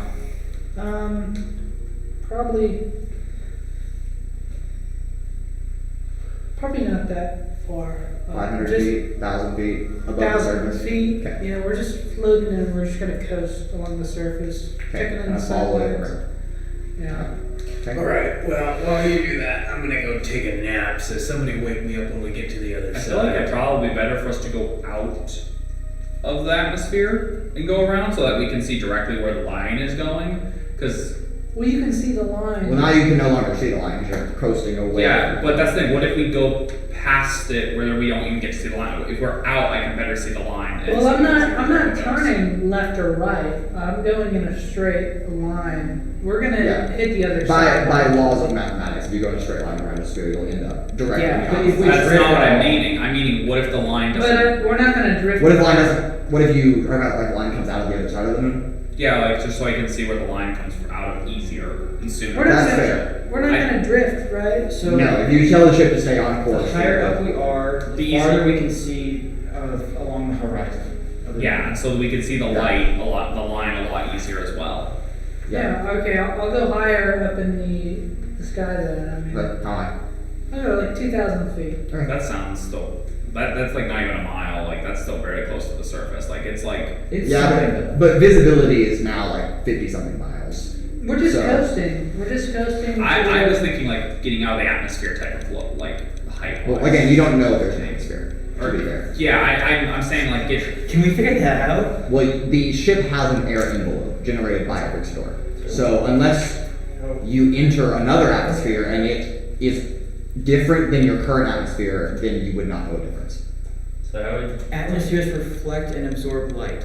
We should be able to see something Yes. if there's the sun shining on the side that we're on. But the moon's surface is like. Yeah, the atmosphere is like 6,000 miles above, like stuff like that, like in length. The What are you Earth, getting the this From the Earth. surface of the planet, as far What are you talking about? Does I'm talking about Does the Earth-wise, ship but like, have I'm any- not specifically talking in like deep. I'm talking in like out of character terms. Yeah. Like- don't forget the physics of fantasy game. I understand. Don't it's apply based- real world physics to fantasy games. does the ship have any way to tell Atmospheres if the reflect and atmosphere is absorb livable? light. You can talk around to some of the crew, and they might be able to tell you if there's an atmosphere. Can I feel it? Can I walk up to one of the crew members? yeah. Can I Well, walk who up- are you specifically going to? The first mate. Why is this thing weird? Sorry, I'll Because if there's not an atmosphere, you're just going to see black in all directions. Or well, all directions that are space. Okay. And if Who are you talking? there is an atmosphere, then it's going to be colored. Leary, first Okay, mate. first mate Leary, yeah. She is kind of standing next to the helm, kind of been watching this whole thing unfold. You guys kind of, and she's just kind of like, I'll wait until someone needs to do something. But yeah, you walk out to the Stern Castle, and she's just kind of standing there next to the helm. Okay, do you have any idea how to tell if there is an atmosphere or not? Not precisely, but if I do recall, with the way that the magic works with the air envelope, and from what I know just from general studies, it might be better to ask Roman Hyde, who might be able to offer a better insight, as he is a navigator, and I don't really know anything about space, but I don't ever remember reading about Prim having a theorized atmosphere, so I would say no, there's not one at all, but that's just my Okay, thank you. Grom goes inside, if you need. Inside, okay. Yeah, so just like directly behind her in the Stern Castle, like in that navigation room. I'm gonna go ask him. Yeah. You walk in there and he's just kind of like, he's like looking at like the model and kind of like writing stuff down on paper, doing some calculations. Hello. Howdy. I had a quick question real fast. Yep, what you need? So, how do we tell if a planet has an atmosphere that we can walk on? No, it's easy. He walks outside with his little device, and he kind of bisects it in half, like it splits in half. You see him do some little weird trick, and it like breaks open, not completely in half, but like a little part, and he just chucks it off the edge of the ship, and it goes, and then as it reaches the edge of where the presumed air envelope is, it just kind of sticks. Like it's hovering in midair, and then you can see like a thin, like white tether between the two, and he looks at his device, no atmosphere. Okay. And then he clicks it and it just shoots back and attaches to the guys. Okay. I hope that's up. Thank you. Of course. I'll walk back in and I'm looking at Raudrem and I'm like, that navigator dude right there, it just said something about how the moon doesn't have an atmosphere, and so we can't really do anything here, I think. Yeah, maybe. Well, they could also be. Well, I mean, like we have our own air supply thing, so it might be whatever we're going might have its own little air supply thing. I would assume if someone is standing, if there's a person in the place we're trying to go to, they have a way of breathing. Right. We're gonna have to find that place before we. Yeah. We can't just walk on it. Yeah, no, that makes sense. We just need to go around the planet. Okay. Alright. I mean, it is dark in space. I mean, minus the light radiating, bouncing, and there's this light off the surface and then onto the now light side of Aelithia. Far, far, far, far below where you all are currently at. But it is your quote-unquote bedtime, as you would all naturally be approaching at the point of sleep and rest. Flint, the ship will stay its course over the surface and horizon and continue in a straight line until directed otherwise, or it has to make a correction to save itself.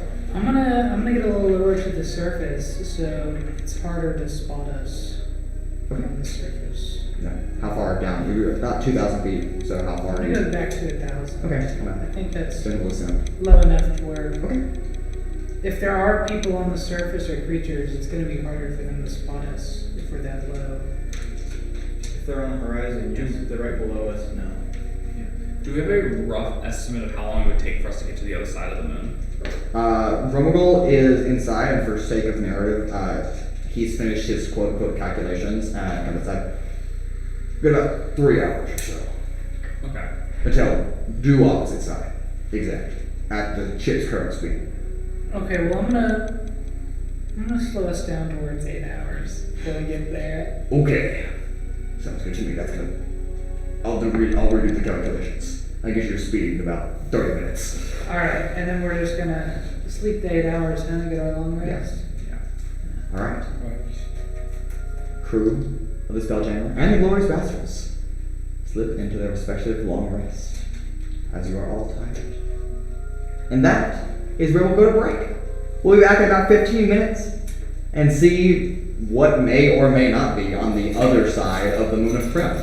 But until then, don't go anywhere, and we'll see you in about 15 minutes.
And welcome back. Last we left off, the glorious bastards aboard the Spelljammer, along with their crew, sailing over the moon Prim. They just finished a long rest. I'm assuming everyone took a long rest. If you didn't, please specify now. And when you all, quote unquote, wake up, well, let's go back a little bit. Before that happens, there's some things we might not talk about.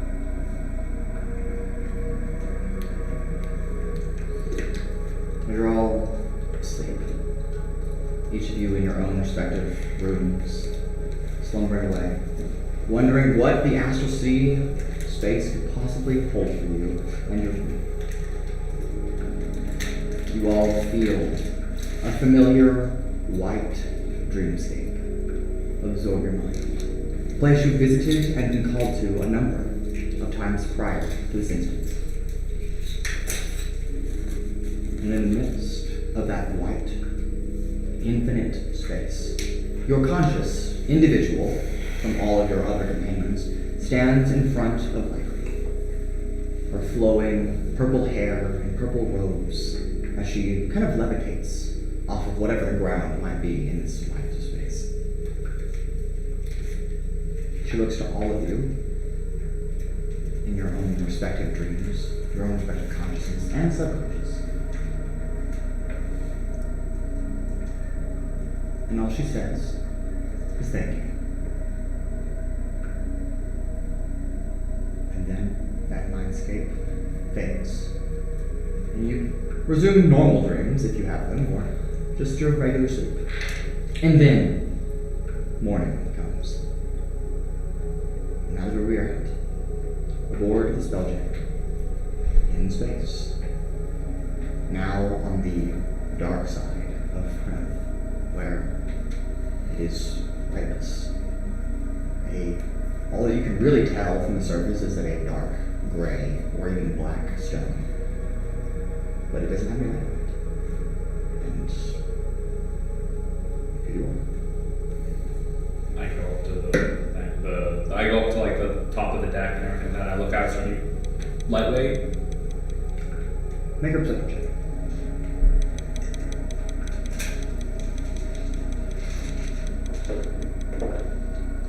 It's gonna be 24. 24? Okay. I don't know how you get roll so good. You can't see it, but you can feel it. You can feel its presence in close proximity to your own. Somewhere on the near horizon. It's there. You just can't quite see it yet. But you're approaching it. The ship is approaching it. Is this? Well, never mind. I guess I can't ask that question. You can ask any question. I mean, I'm not the answer, but... No, I was gonna say something that technically my character would not know. Oh, okay. Which is just That's the vision and stuff. Yeah, that's good. I'll be in on at the helm. Okay. I walk up to Flint. Flint. Does this stone look more like what you saw in your vision? You're still 1,000 feet up. I don't know, let's get a better look. And I start lowering us to the ground, Still there. That's how it works. and I slow 500. us down so Yeah. we can get a better look at it. And do About I do 100 feet or so. what kind of check do I do? You don't have to roll. You just kind of glancing about. Feels more familiar. Yeah, it's less white than the stone that we were seeing before. Maybe in my vision it was nighttime, or Maybe. on the dark side. I guess nighttime. Yeah, something like that. I don't know how to Well, pronounce these things. I can feel. I feel that we're approaching at least the cyber Yeah. area where You see your line? I don't see it right now, but I can feel it. It's there. It's there in front of us. It's somewhere in the horizon. We can't quite see it yet. Oh, okay. Well, let me know if you see it. Is the match blind here in the room? Urogar, you're already awake. You told me that earlier. Because you woke up early to finish your blind. Alright, have you come up to the upper deck? Okay. What are the three of you, Flint, Raudrem, and Urogar? What are your passive perceptions? 19. 15. 16. Okay.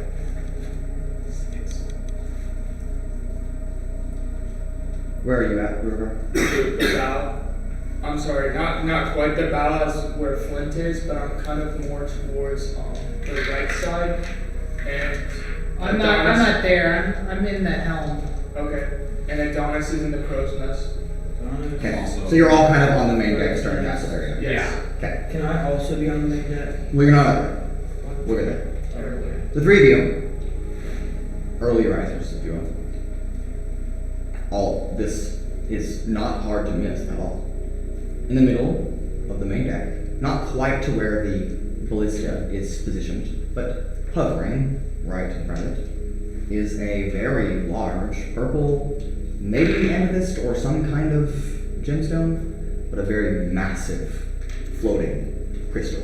Like in front of the ship, and No, it's like on the main deck of the ship, and it's kind of hovering. and it wasn't there before. And it was not there before. Okay, well Could that be I go down connected and to look our- at it. Did y'all have the dream last night with Lycree? yeah, yeah. This I'm is standing connected to it. right next to the door. How far out is it? It's on the main deck. I go up and touch it. Just kind of hovers. It's a gemstone. You're not quite sure what it is, but it's a gemstone. I'm gonna look around and I'm gonna say, if y'all aren't gonna take it, I will. And I grab it. So it is huge. It's It huge. is like this big. I mean, you literally can't see past it. You gotta like grab it, like tree hugging, and like. How much does it weigh? How many pounds? Well, it's floating at the moment, so it appears weightless. Is it like tall? It's like 3 or 4 feet. What color? Purple. Can I investigate it? Yeah. Okay. I want to try to. So do you pick it up or no? I don't know. How much does it weigh? Can I? I'm gonna try. You can make an investigation check to see if you can discern how much approximately it would weigh. Math. It is a rock. 6. I want to It's probably heavy. I want to do an Arcana check. to see I don't think I can carry this. see the properties of it. Okay, so I make an Arcana check. I would go. Dirty 20. Dirty 20. Some magical presence. The weave, the tapestry of arcane energy that naturally exists in this plane of existence is present on and within this crystal. What exactly it does, or what its purpose is, you're not quite sure, but magical, yes. I would walk up to it. Does this seem like familiar at all? No, you've never seen it. I'm gonna like ask. familiar magic, like No, never. I mean, yes. In that context, you do feel a little bit of familiarity. Has- It's probably connected. Is any of the staff, have they been awake? No. This No one's definitely awake? No, is- just the three of you first. This is definitely related to Lycree. The magic with it. Yeah, feels it's fun. purple. It's I'm taking it's it. a purple I eye, hug it. so- I hug it, and I just kind of like try to pull Hey, it you down can't to say like that my reasoning was okay. not wrong. Or was What wrong. is your encumbrance capacity? the times 5 or times 10? Times 5 and then times 10. Times 5 is 110, Okay. and times 10 is 240. Okay. Oh boy. Couldn't you have like 23? What's the way to this stuff? Man, I need extra. 120, Past 20. Yeah, it's like 120 and 240. That didn't. Yeah, 120 and 240 sounds like this is what it should be. Alright. You grab it, and it comes kind of almost as if it's like locked in place and hovering, just kind of like falls into your arm. Make a strength saving throw. Have advantage on those. Good luck. Oh. 15. 15. You do your best to catch it, but it is far heavier than what you could have possibly imagined the gemstone would be. It hits the upper deck. I'm gonna use Does the it- indomitable before you go. I already said the alchemy, so no. Fuck. It hits the deck, and then see the wood just kind of like splinters, almost like a massive weight hits it. You can pick it up, but you take a -20 to your movement speed. You have disadvantage on all ability checks, attack rolls, and saving throws that use dexterity, strength, or constitution, and you are heavily encumbered if you carry this. Only while I'm holding it. Yes. Urogar. And that's not counting any other gear you have on. That's just the gem. So if you pick it up, just your like like just clothing and just hands, you are heavily covered. It is a super heavy object. You can lift it. Profit I'm back up. gonna hold it and I'm gonna walk it back to right here by the stern castle. Okay. Wait, what? Where was it? It was originally on the main deck, right behind the Why wall. are we trying to move this when it's just sitting there? I claimed it. Profit back up. No, I don't think you can claim this. Oh, the rest of us up. Yes, the rest of you, I don't see they your were flag on all. it. I don't see your name on it. The rest of you, they were all still asleep at the Okay, time. yes, Hear the splintering of wood. A very loud thud as something made contact with the ship's hull somewhere, and that jolts all of you awake. You did finish your long rest, but you are all awake. I rush out. Yeah. Urogar is just carrying this huge gemstone. But like more like towards the center of my body. So he's hugging. Your hands don't fit all the way around. They're like so I this. could be squatting down. Yeah, you're like Yeah, I could be. I'm squatting like a down crab like walk. this. Yeah, you're kind of Yeah, like yeah. I'm gonna go find Damon. What you doing with that rock, buddy? What? I'm gonna go find Damon. I claimed it. I will What is it? help No, I didn't. him, I guess, carry it. Yeah? I'm gonna ask him. Which one? Goran or Allen? Their Wait. last name is Daniel. Definitely the second. Allen? the Yeah, he's an engineer. Yeah, so he is. Let me ask He's already awake, but he's been in the car It's for kind the of entire like time. cylindrical. Yeah. But he comes up when you call him. So. Yeah, If I'm not, gonna go. fix the. Yeah, I'm After gonna doing that, what can I help you with? Hey, Alan, Urogar crushed a giant hole in the front on the bow of the ship. I don't know if you have. Right, wonderful. Okay. Where? Can you take it to him? No, I take him to the Okay. ballista and pointed out. Yes, it's kind of a little bit of a damage. It's gonna take a while to repair this. At least it didn't break completely through the hole, but Yeah. what did he drop? Like this is He huge. seized it. And I'm You gonna walked look past me. around. I'm gonna look Well, around. actually, you were up on the Stern Castle when he was. I'm gonna look I- around and I- see I if I walked see that him. fast. Oh, he got Well, it. up it's there? been a hot minute since he went down to the gate. Oh, then I'm gonna help him I'm fix gonna it. look around and see if I see him. Did I not see him? Urogar's up on the Stern Castle, so you Can I like see turn him? around and look at him. No. Wait. Well, If I'm gonna point at him. no, before It's been I didn't put it on the stern castle. He I has put it 10 in this feet little limits like speed. thing. This little like basically right here. Okay. 10 times. So how many times would he? How many turns would that be in a minute? 10. So he's able to move what 100 feet total. In 1 minute, yeah. Yeah, that's easily accepted. Okay. Easily Yeah, acceptable. that's It's not great. so. I'm gonna- I had thought it was 60 for some reason. I'm like that. Yeah, I'm gonna turn to him and I'm gonna point Urogar out in the crystal and I'm saying, you dropped that big purple crystal that was floating in the front of our ship. Wonderful. How did that get on board the ship? I do not recall it being an inventory log. Yeah, I have no clue. We just woke up and found it there, and then he decided to pick it up and move it. I claimed it. He claimed it. He said. We're gonna have to do repairs. I can try to fix you it. needed- while- How big is the hole? It's not really a hole. It's just that the part of the deck are just You need like to be sag like- down. Okay, I'm gonna start Money? casting mending. Okay. You need like money to fix it. With this one, no, we should be fine. We already paid that 10 gold. Yeah, no, like. We're using mending. Buy I'm materials. fixing Yeah, it. we're using The This one, this And then specific he's of that gonna take that out of is his pay. That's No, the fucked up. materials would be. Dude, I'm literally on fixing it, here bro. would be already ours. Everything on here is ours, so we don't pay them extra. David, I'm already fixing it. You're fixing it? We By need the that time, mending, and by the Alien time is the also- conversation's gonna be done, it's gonna be fixed. I'm just Yeah, like. Alien I'm gets his just tools sitting out and there. helps Atlasia, and it gets I'm repaired. just relatively sitting fast. there fixing it. So we're Yeah. Okay. I'm gonna I'm go up to the supervising. crow's Yeah. nest and watch for You missed it now. the lightweight connection. AKA Okay. sitting there staring at the music. I used summon chair and I said I'm watching it. Of course you do. A That's what chair you're made of thinking. just like a solid form of like an air object, just kind of like radiates and you just like Yeah, you just, that's just my kinda sit spell. down and you're just like, yeah, do that. I'm acting like I'm steering. Yeah, I of am course, steering of the course, ship. of I'm course. steering the ship. But from also supervising. Of course. Raudrem, you climb to the crow's nest. Okay, go ahead and give me your perception check.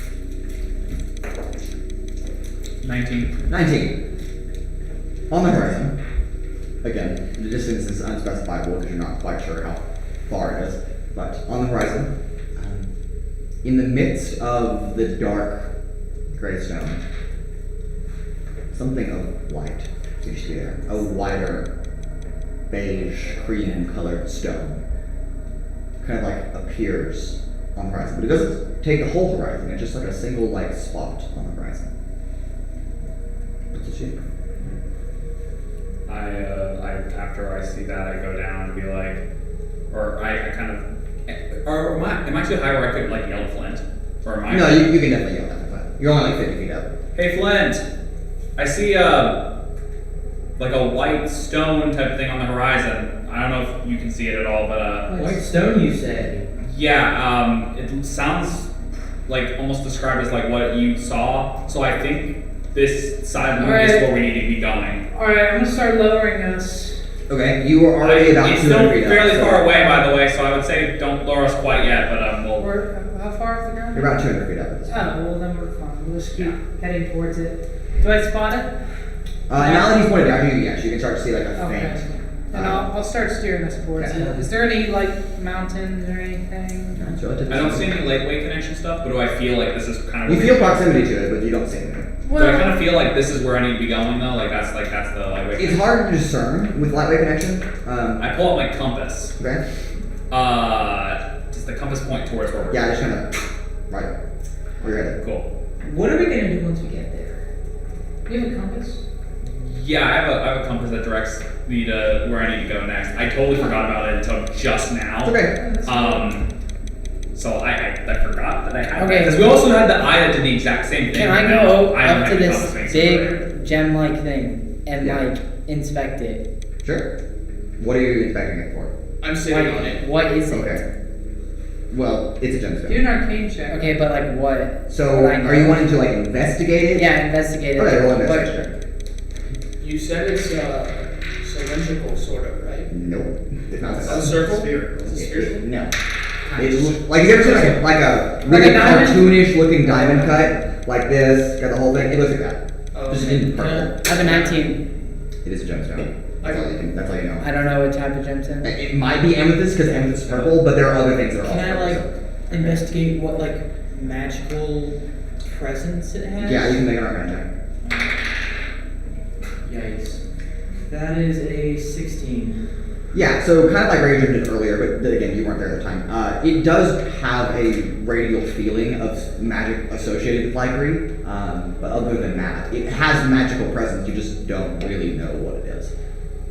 Can I use detect magic? It's magical. We know it's So there's no specifically spells? divination magic. Oh, but wow. Divination magic. Let me Okay. identify. That's what that is what is needed. Wait. What? Don't pass out. I cast identify. Okay. Using my It wizard is scribe. simply Lycree's gem. There are no known functions or uses or abilities that are attacked with it. It is imbued with divination magic, and that's all you know. Divination magic. Divination magic. Divination and magic is you God, get to it's see God the divination future magic. or see like beyond a door, like with magic eye or whatever it's called. So this gem probably is used to see things. I'm gonna call out. On the crow's nest. What? Is anyone else up on the crow's nest? No, just you. Adonis is. Okay. No, it says okay. I'm gonna call out to Urogar, and I'm gonna You're sitting on the gem. I'm gonna ask you to put it in the astral projection room In the navigation or room. navigation room. You can call it the astral projection, but Put it in the astral projection room, because that's where we go to look. the astral Where we're projection. going? Yeah. If it's divination. Then maybe you could. Yeah. Also, we could use some more decorations in there. It's pretty bland. That's true. That's true. We gotta pimp our ride, you know. True. Yeah, I gotta deck out stuff. Only if it may remain like a chair. Yeah, you can sit on it. It's actually really difficult to balance on it because it doesn't really kind of rolls. I would put it sideways. So it's like the pointy end is like going. Yeah, I so know. would sit on top. It still kind of wobbles. I mean, it's heavy. You're so it's sitting not on the pointy end? No. No. It's like the pointy end's over here and it's sitting like right here. It's like a slam. Sit on the top and kind of put my Yeah. legs. It kind of wobbles. It's not gonna fall over because it's too heavy, but like Yeah. it's not comfortable to sit Yeah, I on. would do that. Yeah. No, Urogar just thinks that Wait, is it's it a flat? cool. It's cool. No. Looks Okay, have you ever seen a cartoonish like the that? Chaos Emerald. Like this, and then like this, and then like Oh, look at that. So okay. just like on every side. Why don't you It's a ask very, her- very like cartoonish version of what it's Why like. don't you in ask my- Allie to make you a chair out of it? I'm slightly afraid that it may be evil. It's magic. It's like Slightly afraid that it might be evil. Light grease, Jim, right? You know, I do. I tell everyone, you know, what I found. Okay, this is divination magic. It's like this gem. Still learning about magic. Light grease is good, right? This is true. Well, it's good, Jim. We, It's don't good, know, Jim. we also don't want to fuck up her shit. That's true. She might get. So if it's important and we make it out of a chair, No, it'd just be like a wooden circle with a backrest. You just sit it in the center. maybe we have to Oh. get Like a holster? Like a holster, and you Okay. can sit on the Okay. top. I thought you wanted me to like engrave it into Pretty it. I'm like, flat, alright. right? We could make a frame for it. That's what I was saying. Maybe we have to give it to her brother. maybe. There's a good point. We could give him the chair. No. Here's a chair for you. Mr. God, here you Here's go. a chair with a really important gem in the middle. Hope you like it. Okay. That'd be a badass chair. But it's like, actually, I want that chair. Yeah, that's a cool chair. I can summon my own chair. I Yeah. can say it to her. But can you summon a gemstone chair? I You think can imagine Can the I summon chair. the couch now? I don't know, are you the level 70 couch? I don't keep up with your stupid ass cantrip, I'm sorry. I'm just gonna say, I mean, I love it. we but- can say I can summon a couch. No, you need to look it up. You tell me. You tell me if you're at the high level of do it. something. Definitely not. You I'm need to- definitely, I need to be. Can it be like a recliner though? I need to be like level I'm pretty sure it's five. like a chair. So for the couch, someone can only sit on it if you give them express permission. You should Yeah, or else they fall through it. Yeah. homebrew a spell that's just sit summon couch. I have summoned chair. That's in the summon chair spell. At a certain Yeah, level, he at can a certain summon the level, couch. oh my God. It like evolves as It's at 11, so probably. Is that 11 that becomes a couch? So it's already a couch. It's already. Yeah, I think I'm never Summoning gonna be able to couch. get it because I'm only level 3 sorcerer. I'm not taking It's a any. cantrip. Oh, that's It's yeah, a it is a cantrip. cantrip. It's a so- cantrip, though. No, it's a first level spell. We look at it. No, it's a cantrip. It's a It's a cantrip. I Okay. saw it. Okay, then yeah. You have summoned couch. Yeah, you can take it then. You can summon the couch. It is Oh, already a really? couch. Is it 11? Yeah, I guess so. So it is what It goes from my total level, not Yes. my. Cantrips. What is it? Like we were Is it saying 11? about Yeah. Eldritch Rings and Eldritch Blast, it's cantrips, and same thing with Oh. Firebolt as well. It's based off of player level, not class level. That's correct. Oh. Which honestly makes cantrips so good. I have mine silver. I know you can find a level, Especially Eldritch Blast, which you should have available to you. I do. So I have I 3 didn't- Eldritch, so I can punch them 3 times and Eldritch Blast 3 Oh my times in God. one turn. No, That's I need to be disgusting. 17th level to Yeah. summon the couch. Oh, But Eldritch it's Blast actually, is I can Well, summon it's a actually plush not. chair with It's padded actually arms, not. back, and seat. So it's a recliner. And it has a footrest. Yeah, I can A summon a recliner with a recliner. recliner, okay. I can summon a recliner. Yeah, I can't cast 3 cantrips. Oh, you I cast summon recliner with I autumn. can't- I mean, Okay. Alright, bring it in. Bring it in. That was a nice different mechanics, but okay. So, what are you guys doing aboard? Oh, we're waiting until we I'm get to cooking. the. I'm watching the horizon, watching as we get closer to the place. Judging just by looking at it, maybe 10 minutes out at best. I mean, probably shorter than that, but. And you're cooking. Yes. Okay, so you go down to like the. Yeah, kitchen. I would have done that like pretty much as soon as I woke up. I would've- Okay. Yeah, we'll figure it out. Fair enough. And then I would have been cooking the whole time. Okay. Anybody else? Where am I? You tell me. I don't know. I feel Probably like- you're probably on the main deck, because that's where most people are at the moment. But Oh right, because the whole gem thing. yeah, the whole gym thing. Okay. He takes it to the Stern Castle, right? Yeah. It's like right here. Ah, so you have it like in the corner. Okay. Very nice. Very It does occupy its own square. Like it's big. It's a big gemstone. big. Okay. Big.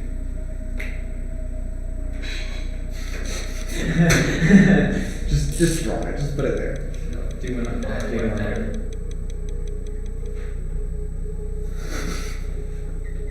I thought you were actually gonna put it. Urogar chair. Whatever. Perfect. That Okay. works. Okay. No. So yeah, to the people next to me, what are we gonna do when we get there? I was thinking stealth mission. Where are But, you like- guys? They're on the main deck. Does anyone know? We're looking for a cloak. No, but like, did anyone figure out if the moon has an atmosphere? It doesn't. Okay. It doesn't. Cool eyes. The temple could have an atmosphere? Yeah. Are we just gonna die if we step out of this? I mean, that's not how. Okay, mechanically, no.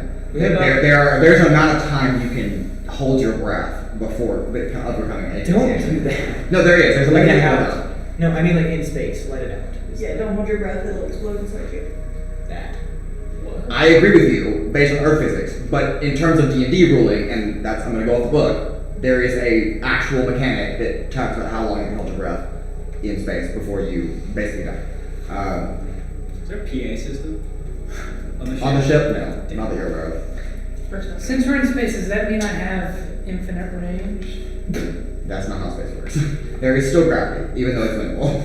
Well, the moon. Wait till we get into The moon is a large gravitational source, so Wait till we get into real yeah, deep space deep space. maybe, but What's deep space? where like you're so far away from gravitational forces that they're basically inevitable. Remember, you have a limited ammo. True. Yeah. Just thought I'd let you know. We also don't know how long. I'm sure I can make more ammo. You could try to work up a skill while you're on the ship. Well, I know how to. I'm a gunsmith. Oh, okay, right. So you. So that was my first job, was a gunsmith. But making guns and making ammunition is a little. Well, I mean, I feel like they go hand in hand. No, they got you down. I think so. Like if you're making guns, you're also. Well, if you're making guns, it's probably safe to assume you know how to reload. Well, yeah. What the of fuck are course. you talking about? Yeah, of course. Yes, That yes. motherfucker, the act of reloading bullets, putting gunpowder in the Oh. shell. Okay. That's not how these bullets work, but okay. Oh. I appreciate your advice is correct, but Yeah. Magic. Yeah. Again, How did they? yeah, it's fantasy. Yeah. Food delivery from the. first mate Leary on Kitchen. right comes on deck to Trixi, Urogar, and Flint. Captain Flint. Yep. I overheard the conversation about how the unnotable plan of landing. Anyway, I'm sorry. I do regret to inform you that the ship does not have a landing gear. We can't land on land. We can land in water and we can hover, but we can't land Can we on land. moor it? Like, is there something we like? If we had a rope around If something, there is a docking method, yes, we can. have the ship float. That is It can fine. hover, yes, but it just doesn't have a land. We landing have- system. Ladders, presumably, Yes, there is a ladder in the cargo. and bay. it can hover. We'll just Yes. let down a ladder. Yeah. That works. Is there air? We don't know. Because if you let down a ladder into no air, then you're just going to die. I can teleport back up if there is no air. So I would, before lowering the ladder, I would highly recommend that you note if you're descending into a breathable atmosphere. Yeah. I'm going to consult. I can fly. So, Good for you. So I'm okay. Hey, would I die if I tried to breathe but couldn't, or would I just not be able to breathe? Do not know the answer to that question. Okay, we're gonna find out. I'm gonna find out. That's I can float down there and attempt to breathe, and if I cannot, I will die. Or I just won't be able to breathe. I'm gonna do it. If the ship goes close enough to the ground, then maybe the air pocket would extend to the ground. Theoretically. But that just means we would have to have the ship by us at all times. If we get into a fight, that wouldn't be practical because then our ship would die and we'd all be fucked even if we went to fight. I pop my head in from the staircase up to the main deck, and I'm like, "Hey, I made food if anybody's hungry." I instantly run up there and start eating. Do I hear I'm this? not or sure. am I Like, far off? I'm not sure what like What did you cook? the reserves of the Make ship it have. They just have basic, mostly non-perishable goods. So So like, What'd you like want? dried food. Did you want something? I can Just- create food. Yeah. eggs would be nice actually. Is that it? Eggs and fish. Mostly everything else. Can you make some baked potatoes? I climbed think down. There are potatoes on board. I made a few of those as well as some Oh yeah, I'll take one of those. steamed or fried vegetables. Stir fry. I'll do Mostly it. without starch, yes. I climbed down. Don't diss Nick's is cooking. Yes. Cool. Well, I'll take some. Yeah, we got bored when I woke up, so. Elliot, he's smart. He's an engineer. We also have a chef on board. Gorin is the chef. Yeah, Gorn. Yes. He will help you cook the meal. He kind of like, obviously you're kind of like self-sufficient, so he's kind of like, okay, this is where the pots are, this is where the cooking supplies are. He's kind of like showing you like everything, so you can also do it. Yeah. But he helps make food. It's fun. That's his job. I'm gonna ask Alien if he knows how to construct. He studied under Urogar, huh? Urogar. Urogar. That's Urogar. That is the most confused name that we've ever had. It is. Urogar? Dr. Urog Urog. is the green orc, and that is He studied Urogar under Beastslayer. Dr. Urog. Yes. I'm gonna ask him if he could make some sort of atmospheric suit to help us breathe. You can go to ask him that? Yeah. Well, to be completely honest, no, I can't.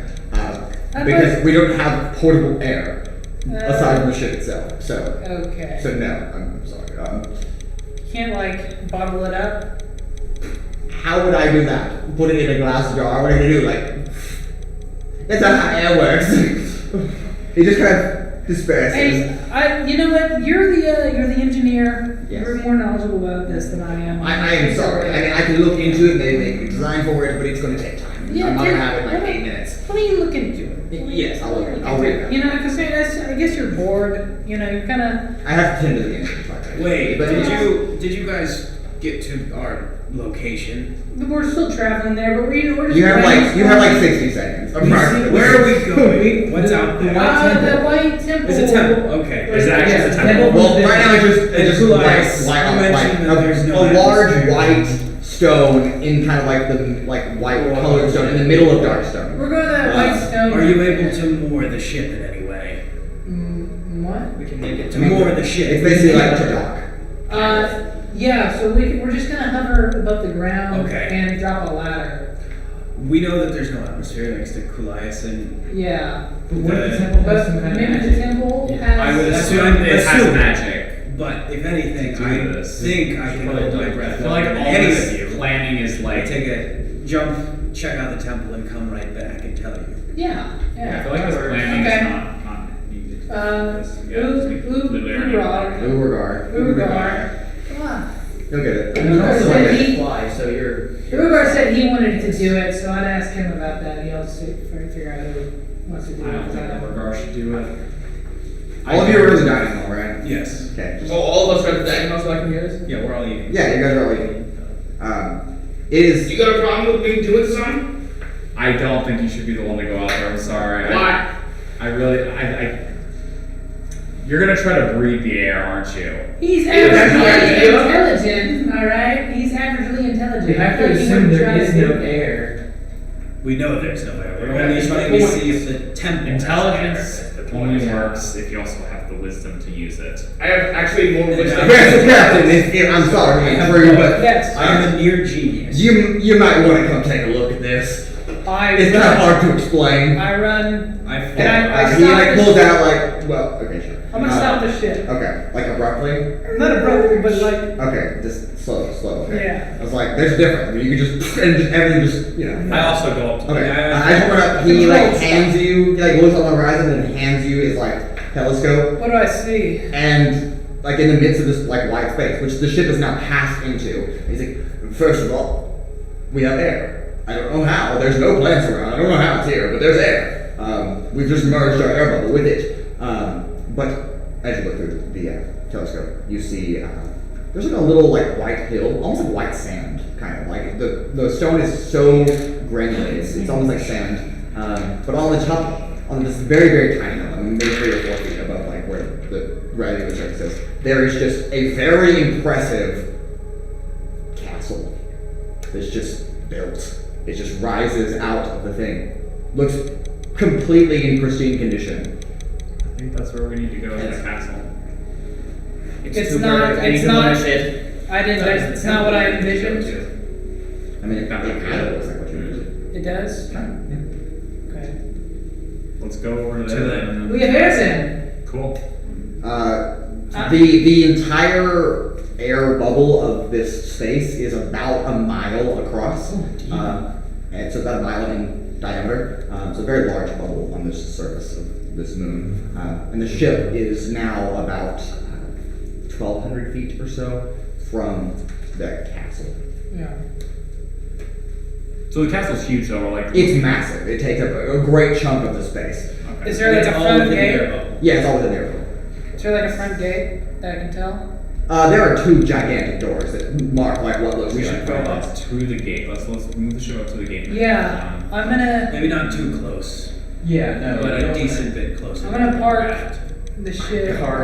Okay. I'm gonna park the ship about. Okay. Well, before you do that, Okay. as you get closer and closer to this structure, whatever it might be, the ship, without your permission or grantation, comes to a abrupt halt. I don't know what the speed you were going at, probably several hundred feet per minute. So we all fly But forward. you all do feel a sudden jolt forward. You kind of stumble. You don't really fall. You're not going that fast, but you do feel like a jolt of an immediate stop, and the ship just stops moving. The engine just kind of just cuts off, and then a little bit of a rumble because sound, as long as it has a medium to pass through, like air, can be heard. A low rumble, and you kind of look off the edge of the ship, and what would maybe buried in the sand kind of vibrates off the side, and a platform rises, and then it almost completely encirculates the ship, and then it just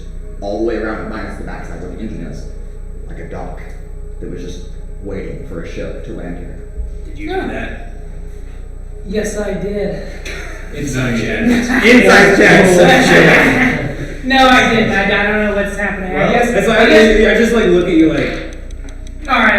I know. Yeah, I guess they're expecting us. Let's go see. Who is there a way down immediately? This looks pretty familiar to me. It kind of looks like the vision I saw with the cloak. Well, so I don't trust it. So there was a. I pull out my dagger and I'm pulling out my Wait, both wait. my guns, obviously. Before they're doing anything, there is like, what were you saying? There's like Yeah, so there's like a dock. But then there's a pretty extensive staircase that goes down about 50 feet or so to the surface. Do I feel the lightweight connection around? Like, Yes. I immediately just get off and start walking. Yeah, I'm right behind you. Well, that solves our mooring problem. dunking. Don't have to worry. Like dunking. Whoa. I Nice. hop onto the platform on the outside of the It's ship. Aelithia. What? I'd like to get onto the little circular dock thing around the ship. I start just immediately And, going. and, Like being walking. and Yeah, towards the I'm castle. behind them. I've got the dagger at the ready though, because I'm like, I don't know. Yeah. First mate Leary comes up to you specifically as you're kind of getting off the ship. Would you like us to stay on board, or we can keep the ship ready in case of immediate departure is necessary? Bring Tell him to I think keep the that's ship necessary ready. right now. bring Yeah, been here the before. janitor. Oh, There. Mr. Longfellow? Longfell, yeah. I'm gonna request him Okay. to join us. She takes a couple of seconds, but No, I don't know. Is it because that guy? Is that because that guy doesn't do anything? he's the keeper. He's just doing an enjoy work.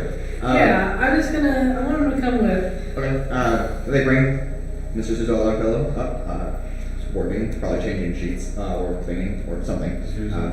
But she Yeah. goes and gets him, comes back in about 45 seconds, and he's up there. Does he bring his broom with him? No, How does he leaves clean? it. Does he have weapons? How does he clean the sheets? Do we have Have you water? asked him that? Does he have weapons? Not my hands. There's a whole lot. You need more than I'm one. gonna hand him- Sheets, though. You need soap. I'm gonna hand him the Arcanus gun line. I'm honored. Take this. If we get in trouble, shoot whoever's attacking us. And he like holsters it like Yeah. in his pants because they're not an actual holster. It's a He, like, shotgun. He does it anyway. He just like all the way through. While we're on the platform, I guess we're starting to walk. I turn to Nick, who has a dagger. I'm like, hey, I don't think you're gonna need to have that out right now. Anything is possible. Look. I can feel the lightweight connection the connection I have with like Anaris and all the other areas here very heavily. I don't think if we're going to need it, it's probably going to be something similar to like Brass, where it was almost like a challenge type of thing. We're going to need to fight it all, to where you'll have ample time to pull out your weaponry. I don't think we're going to have I don't think there's I necessarily. appreciate your concern. Alright, I'm writing but down, I will discern and I'm going whether ahead. I can holster it or not. So I basically, am not telling. If I find that it is safe, I will put it away. I just don't trust it. Does someone want to ride on the carpet? I know I you will. trust. I'm just saying. There's no harm in keeping it out. I don't know. You could anger whoever is here. If they would get angry with that, they might find that threatening and then attack us out of that. But like until that, before I even get a chance to talk to them, because they just like you just had a weapon out immediately. That's It seems his mind is made up. Thank you. Are we near the front door? I'm just gonna have fireball ready just in case. Alright. So you all, unaccompanied by the humanoid, or human, he is human, Mr. Zuzalanko, the janitor, and he brings just human. So, all of you step down the marble-esque staircase onto the granulated, sandy surface of a white moon. A place that, to your knowledge, probably hasn't been walked by anybody from Aelithia. Or anyone for a matter of that, because you don't see anything. Well, Nix.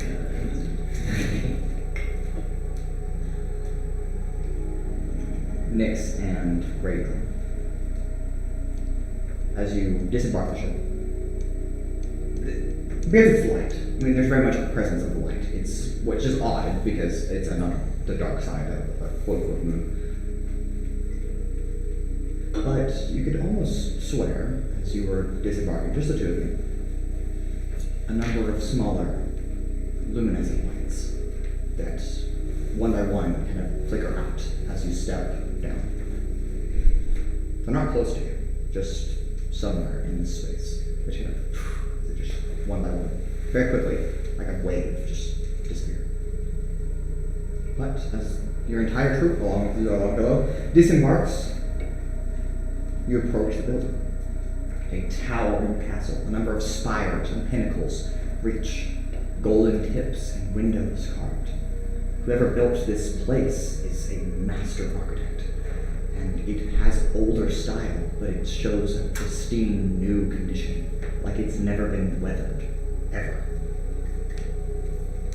And as you approach the front, two massive doors. They must be 10 or 15 feet wide each, and 40 or 50 feet tall, and gigantic, maybe metal, maybe stone, rings stand at the door. Are there knockers? Yeah, that's what those are. How far up are they? I go up and They're about eye level. use Yeah, the knockers. let's use them. Those are some big knockers. Can The- I the try to lanterns? like push the door open? It's a pull door. Oh, so can I try to like? Somebody. Yeah. Go ahead, make a strength check for me. Oh. Yeah, I was gonna get a Door. Urogar to do it. Yeah. 17. 17. That's not bad. You pull it, and they both. You're only pulling on one, but they both. They move. They have a little bit of weight to them, but for the most part, they're real airy. They just kind of slide. Yeah, is our gravity any different? Like, do we notice that we can like have It's a bit of slightly less than Aelithia, but for the most part, I mean, you still feel pretty grounded, not like you're like drifting off. So you feel very grounded. Bouncing around. No, not like moon jumping. So like half gravity. it's like more like 3/4. Yeah. Okay. But the door's open. I'd be jumping. And what's inside is fresh air. A smell of fresh air. Does it smell like natural air? Yeah. What do we see inside? Just with the doors open. Yeah, let's look around. Walls, floors, ceilings are marble. And gold. Gold? Is that what you said? And as you enter a long corridor from these doors, stretches out ahead of you. It ends at some distance where a chandelier distantly seems to be hanging from the ceiling. But you notice a number of elegant paintings of individuals none of you recognize, but oil paintings. What do they look like? I'm gonna. They look like rich people, Or they No. look. What kind of race do they look? various. Okay. Do I recognize How big are they? them? The paintings are French. Do they look like they're out of Aelithia? I mean, you've never seen Aelithia, so that would be hard to tell. The god is Aelithia, not the planet. Oh. Yeah, none of you have ever seen her, so. What about the planet? No, these are pictures of people. They're portraits. Are they Do people they look from like the planet races that we know? Some human, yes. Some orc, some Okay. elf, some dragonborn. But So then we can conclude that whoever built this knew of what we were doing. Maybe they came from our planet. Probably. I don't But- know. Should we? the chamber reaches out further.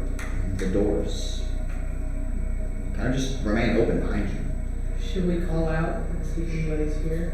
I was just thinking the same for A carpet, a golden carpet. It looks to be made of gold. Stretches out across the floor, all the length of the corridor. In front of us? I'm gonna call out. You don't have to. Oh, okay. Because three individuals stand, facing away from you, like they were in the midst of a conversation. And they all stop, the voices come to a hush, and they turn, each one by one, to look at your group, surprised and a little caught off guard. But they each face you now. On the left, a 5'8" human male, decorated in almost completely vanilla white robes. A single golden lining down the center of his garments, right over his chest. His complexion, tan, brown hair, a lot of brown hair, well kept though, and very deep brown eyes that stare directly at all of you, like trying to figure out who you are. But on his wrist, as his hands have just kind of like positioned themselves like over each other like this, he's just kind of standing there. On each of his wrists, you see a strange band, or maybe a bracelet of sorts, that only further adds to his serious and odd gaze. In the middle, an elf woman, likely 6'1" or 6'2", with seemingly glowing white robes that taper out at the base as if they were being blown by a gentle breeze, but there's not one.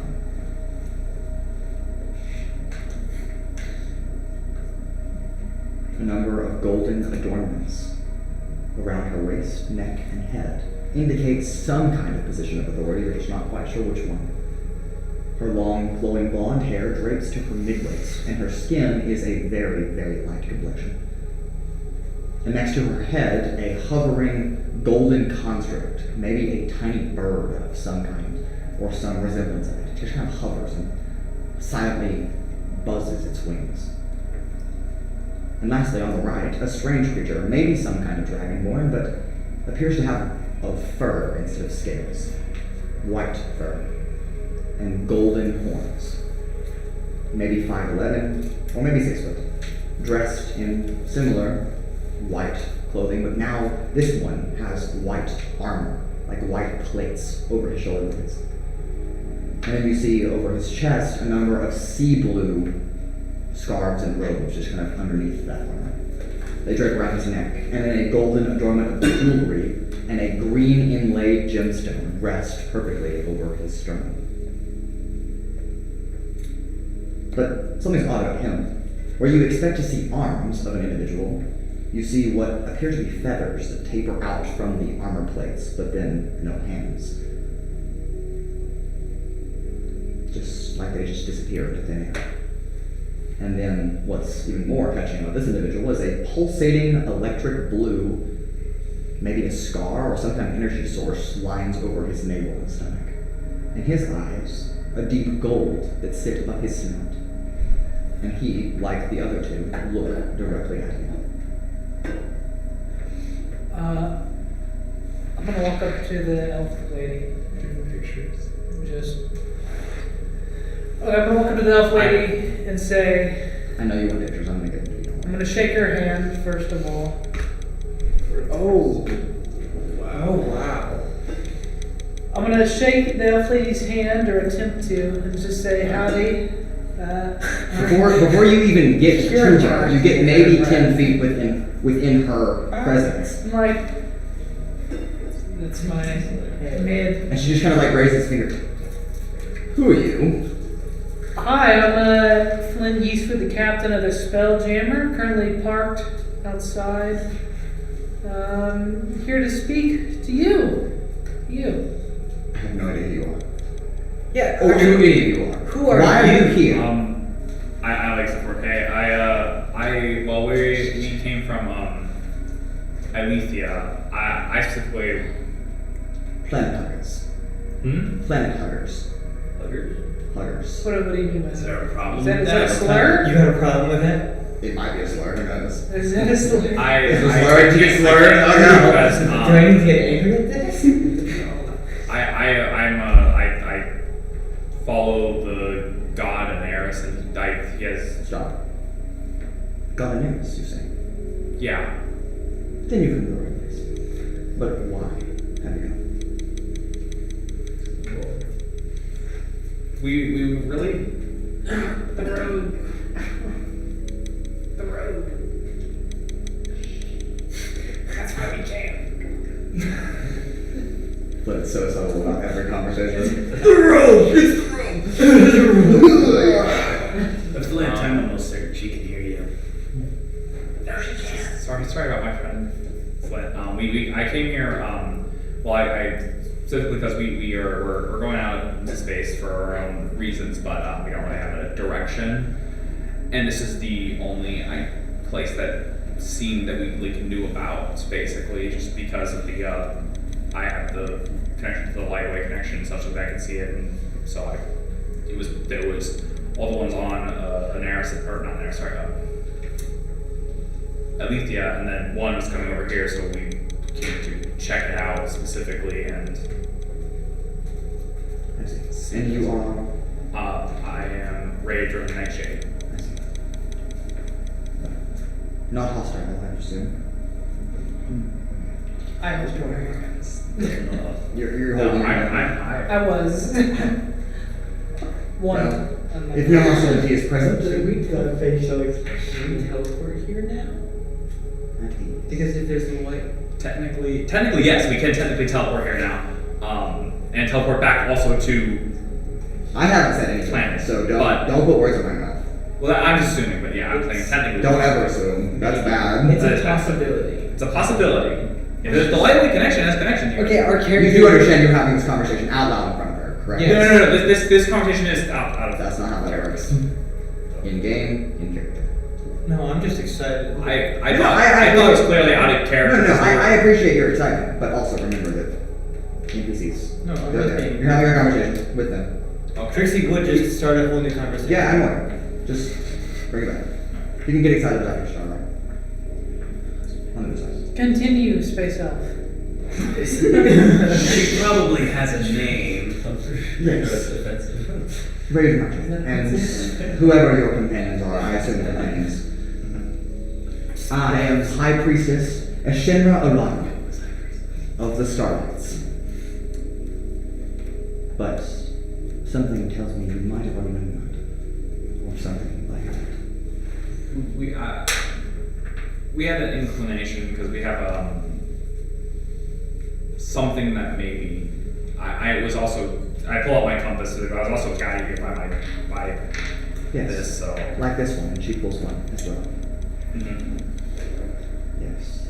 Well, please, my apologies for a improper welcoming, but welcome to Castle Arenovias. It is my pleasure as High Priestess to welcome you to our humble abode. What do y'all do here? Collect knowledge, teach our students. Oh, it's a school. Kind of. We do school-like things. How did y'all get here? I've been here my entire life, and that was 600 years ago. But, You were born in this castle? yes, just like all of us were. Are y'all originally from Aelithia? Yes. Yes. Originally. Are you How the, did you guys get here? I have no idea. Are you the leader? Yes, I am the headmaster. And who are the other two? Oh, yes, again, my apologies. The human He's 2 watches now. Yes. Those are his bracelets. Those he was bracelets. talking about. The human man. Look at him. Different little bracelets that were making balance. I am Priest Raudrem Zalar. Welcome to Castle Raudrem. And then the dragonborn individual. And I am Primy Lad Arathorn. But he doesn't say that out loud. You just hear that voice in all of your heads. It sort of radiates inside your brain. Did you want to say his mouth move? No. Is it magic? Is that how Some you- kind of magical telepathy. Okay. Cool. I don't think Flint likes that. Okay, well, I'm sorry. Yeah. It's the opposite side of the spectrum. I am very interested. I'm also very Except interested. I am intrigued. Urogar is unenthused. Fair. That's fair. That's valid. It's just like video game updates. Yeah. Party. I just Flint is ask unenthused. him to not do that. You know what I mean? My apologies. That is how I communicate. And it's again anyway. And I think really hard. Then we will not talk. As you wish. Careful not to hurt yourself. So, what exactly are you? Alright, there's the main presentation you did. Thank you. Jesus. Okay. We are the headmasters of the Starlights and of Castle Raudrem. We supervise this school, if you will, but also a reliquary of knowledge and artifacts and divine energy. Occasionally and established by Aneris, he occasionally visits from time to time, but for the most part, it is just us. We supervise the world from afar, worship Aneris as he is our God. God of light, and we seek to shine light. Question. Yes. What happens if you grow up here but you don't want to worship an Ares? That is an unfortunate problem that we've never encountered. Y'all got any cool weapons? Are you here for weapons? I'm interested in weapons. Then you've come to the wrong place. Are you a pacifist?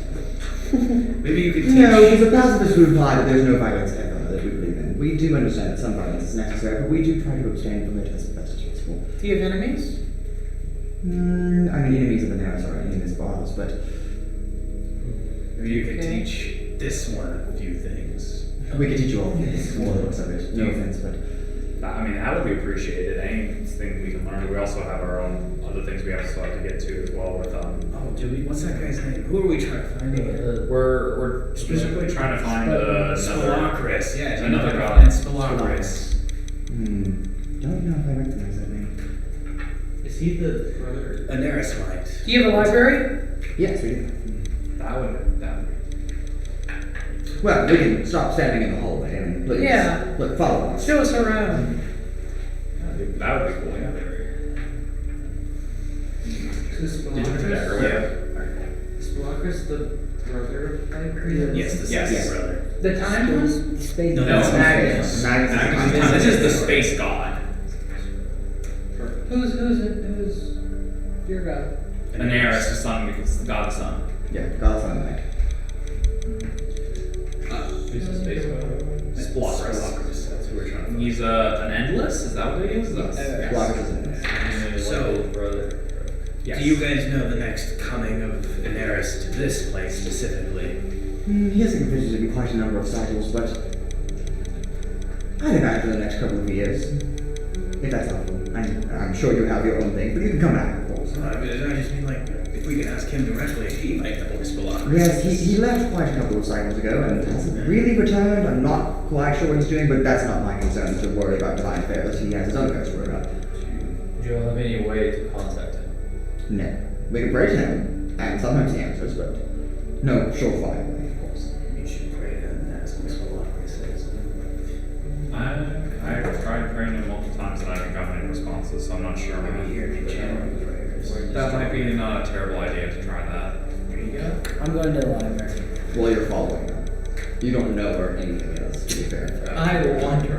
Priest Erifor, are you a dragonborn or something of similar descent? Yes. Never seen one with fur before. Cosmic dragon. And is there a reason for you to not have arms? Yes. Well, yes, of course.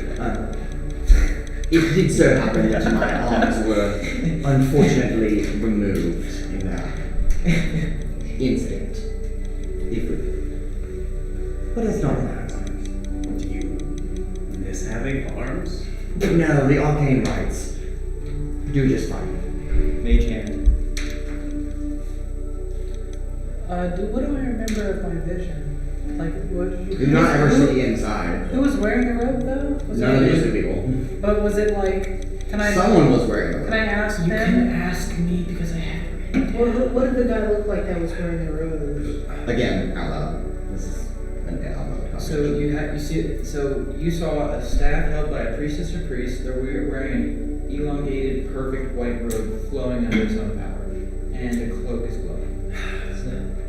Okay. You don't recognize any of this information. Never mind.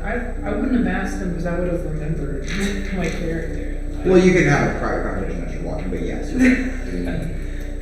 I was gonna give a description of the priest to them. Yeah, so as you're walking. Yeah, but ask if they know anybody that Looks like that. looks like that.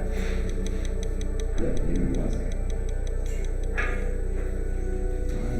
Because I saw who was wearing the robe. Yeah, you saw the person. All I have is a Sorry. priest or priestess. I need my die. Yeah, come back. I'm sorry.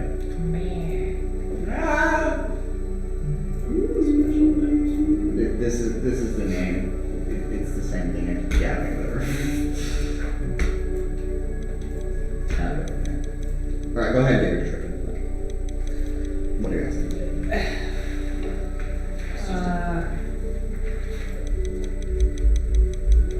Nothing, because I don't remember what the dude looked like. I don't know. Nothing. I'm asking. Okay, you're not saying anything? Because I want to ask him, but I don't remember what it looked like because it happened like a year ago. Fair.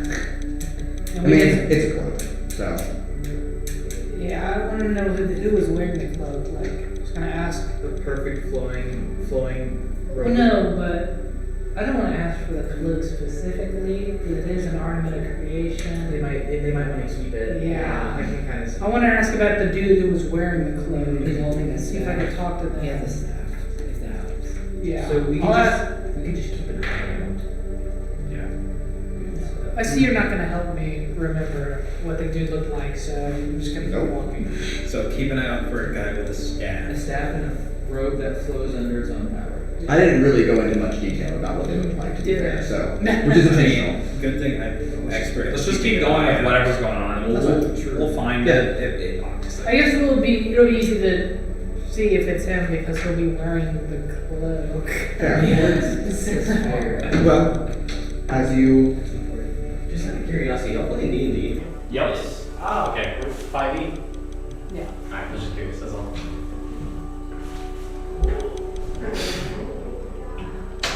I muted the soundbar. Oh! Okay, wait. As you look towards the top of the temple, you see a staff held by a priestess or priest. Priest of a priest. Priestess or priest. Priest. Oh, it's uncertain. It's unclear. Yeah, we don't Okay. know. the top. It could be Okay. either or. Okay. Both. Okay. So what are we seeing this tour? So you follow a golden carpet down the corridor. Come to a large central chamber where a number of 3 or 4, maybe even 5 floors extend above, but a chandelier hangs of some kind of glass, maybe even diamond. It does kind of look like diamond. Hangs directly in the middle and just is illuminated. There's no actual light source. It just comes from the crystals themselves. But a number of branching off pathways kind of lead. Forward, there's a staircase that kind of wraps around both sides of a door that exists, a red wood door. Or at least what looks to be like red wood, but it's probably not red wood. Ahead of you, leading up to the higher floors. And then to your left is another chamber longer and bigger than this one, with a gigantic table that just stretches, a wooden table, maybe mahogany or oak of some kind. But a number of chairs are kind of set up next to it, and a couple of chairs have individuals in them that humans, orcs, half-elves, a commodity of races that you're familiar with, that are just sitting reading books, flipping pages. They kind of look over at you and they're like, oh, people, and they go back to reading. And then off to the other side is a library. It is a reliquary. This is Arena Place. The upper floors are the chambers for the students, training halls, and our personal offices. Here is the dining room and study area, and here is the reliquary, which is our library. Can I look to see if there's any interesting books? We're not in the reliquary yet. You have a dining area, but where's the kitchen? It's further back. What do you look? May I have a look? Yes. It's an odd request, but okay. What do you eat up here? Want high quality Bread, ingredients, cake, man. fruits. We want that Do you, grilled do you like cheese. grow it yourselves and then Yes. Yo, garden? stay on the garden? Yes. Fresh plants. I'm going. Plants. No, like plants from like home. Like apple tree. Still? Yeah. I'm gonna go fair. find high quality ingredients You to don't hopefully eat them. ask to take back with We don't us. have any meat. Just You don't have meat? Oh my It's- God, this place is perfect. Difficult to maintain. Do you have so happy it like No, that was meat. I wasn't so happy it like it more. Not according to some people. It is to us. Respectfully. Lady that I don't know. My last question. Can I take some of this stuff back to our ship? We can talk about that later when you're leaving. So, is there anything I can help you with? Anything here in particularly for? I'm going to the library. I mean, I know Anaris, he made me a starlight, and so I was just wondering more of what that means exactly. And all the other things. Yes, information on that. The Starlights as an organization are devout followers of the god of the sun, Anaris, which I'm sure you're familiar with, I should claim. And our sole purpose is to reflect the light that he shines to others, to brighten not only the world, but also the many worlds. And it's a very simple task, but a very divine one.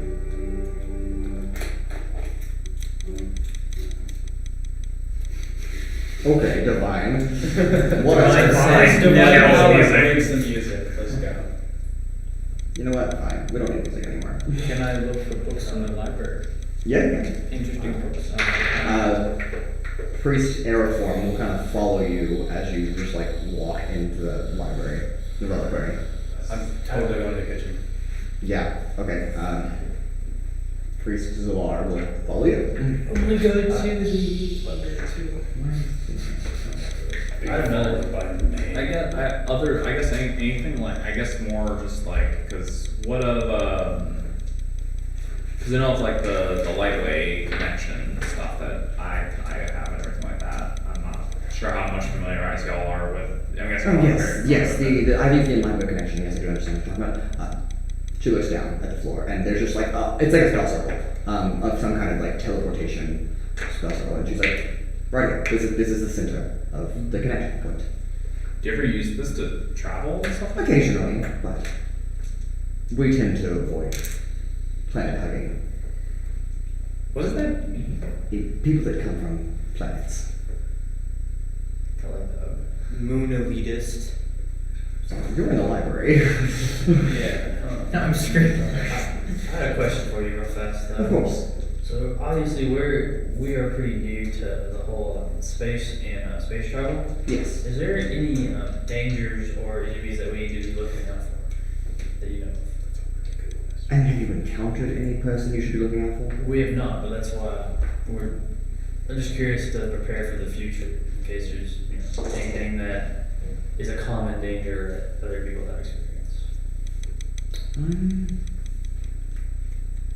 I would avoid interaction with anyone else, to be honest, but we tend to be very secluded up here, so we don't have any personal enemies, so I couldn't really tell you to interact with or to avoid, but Or is there anything like space bandits? There are reports, but we don't have those problems, so. And I really can't. Are y'all here born Starlights, or do you become them? You become Starlights. Okay. Chosen by others. That's why I was just curious if that was how. So if the light chose you, then well, you've been chosen. Do you have any books about like different like animals in space? Well, we don't really have animals. Any other like planets? Okay. That would be cool. Can I scout the library for like magic books or like maybe magic scrolls I can find? Every book in this library is magical. Like every single one of them radiates arcane energy. But like, do any of them have spells? It's gonna take a lot of searching, but yes, you can make an investigation check. God damn it. Okay. Well, that's 12. You don't find anything. At least nothing that you can understand or make any sense of. Can I look through books on space travel? Sure. Go ahead and make an investigation check. Can I look for a book for Nat 20? space animals? Nat 20? Jesus. Can I look for a book on like space animals? There are no books on space animals, I'm sorry. At all? No, there's not. You go by the Dewey Decimal System, you look where it should be, and it's just not there. So you're looking for a book on space travel. What more specifically are you looking for? How to fly a spaceship. I mean, this guy. They have a Are book. there books on spaceships? Yes, there are books on vessels, but they don't tell you any more information than what you already know. Really? Yes, they're like a how-to 101 guide. There's no like professional guide to spelljamming. It's just So this is like a known technique. well, every captain is, and this is what the book tells you. Every captain has their own preferred method of arcane involvement with their ship. Some fly like a reckless, crazy person, but Urog, he wasn't the first one to come up with something like this. you originally thought that, but now reading this, no, it doesn't look like it. His technology does appear to be a little different. Yeah, but it's the same like But very similar idea. principle. Yes. Maybe around Urog it. discovered a lost technology. Well, maybe he just Or reinvented. he created that. But it, Yeah. Also, it could be it's like each of the other places have the same technology, like science-wise, physics-wise, but this is our inventation of it, and so this is how it gets pronounced. That. Is there any books on astrology? Yes, there are plenty of books on astrology. Yeah, I'm gonna check out one of those. Something a little bit more advanced than this. They don't do checkouts, but I understand. You I'm don't gonna just read through I'm gonna them. read Yes. one a little bit more advanced than the pamphlet I have. Yeah, about it. there's lots of information about the planets and the moons they have, documentations on whether those planets are inhabitable by people like you and the people that are here. Lots of recorded history about all those planets. It's a lot of information, really. It's going to take you a while to read. Can I help him? Yeah. Can I look? But do we both make an investigation check? No, you get the information. It's going to take a while. What book is he looking Can I look We're for just books I'm on actually space gonna pirates? grab. I'm looking specifically for books on like just the planets and moons in the solar system that we're in. Yeah, so it basically takes that like detailed map that I showed you in like diagrams. Does this planet have air? Is it breathable? Does it have life on it? So on and so And forth. I want to I'm write gonna all that get down. I'm gonna get Lockwood with us. What? Lockwood? Is that not our Longfellow? name? Longfellow? I'm gonna get Longfellow with us. To help us read. Your incompetence with names is absurdly crazy. I want to ask the high priestess: is there any special abilities other than the lightweight connection and like the compass and some of the other little magical things, like any like things that like come with being a starlight as you kind of gain more knowledge of it, things that I should be maybe aware of? Come on. And she leads up that winding staircase up to the second floor. And as you follow with her, climbing the staircase, the golden carpet kind of climbs the stairs with you. And as it reaches the top, spanning a huge distance, even more than you could have seen standing down below, is a marble tile, like a single piece that just stretches almost the entire length of this both-end hallway. And it just seems to be an image, a collection of images. Some kind of mural that just depicts something. She's like, this is the entire recorded history of Aelithia, to date, as of right now. Is it auto-updated as the days go by? Check This it is out. the entire recorded history. Yes. They have that auto save. So if you'll follow me to the end, or I suppose it's really the beginning, but this end, this way. She leads you down 300 or 400 feet. This is only this half of the tile. But it's a massive wall. And as you start, it almost seems to move as you look closer to it.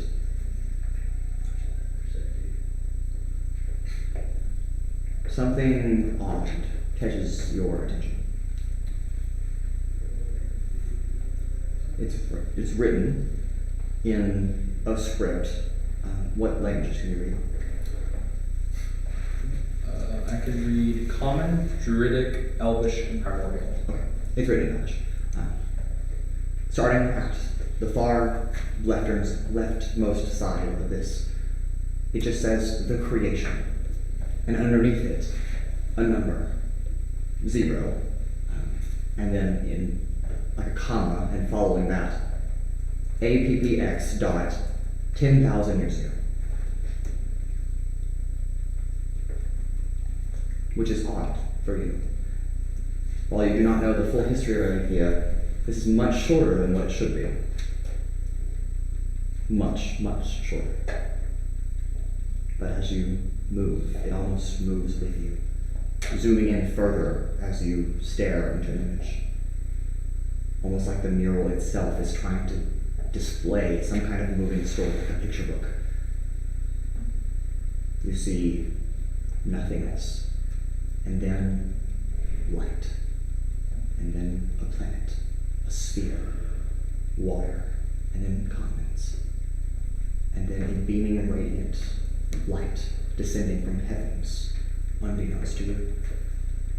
That of a woman, one of the most beautiful women, if not the most beautiful woman that anyone's ever seen.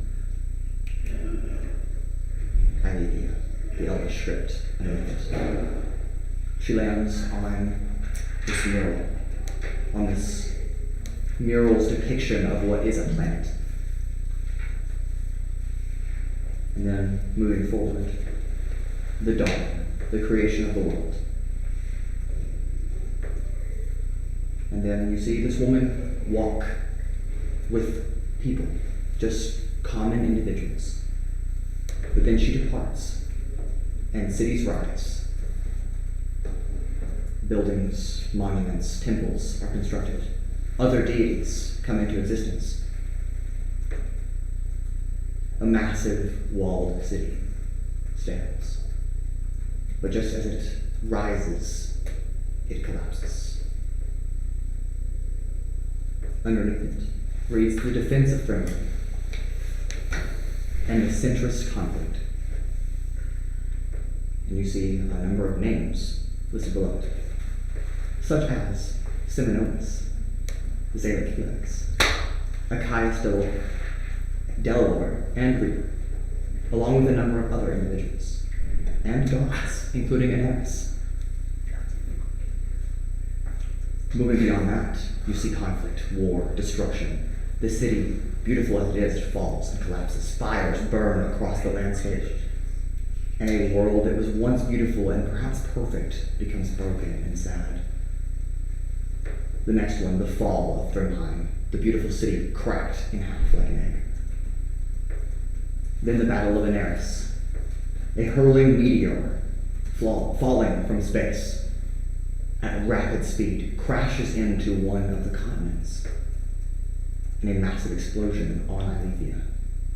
After that, the arrow around the world and the war of the arrow.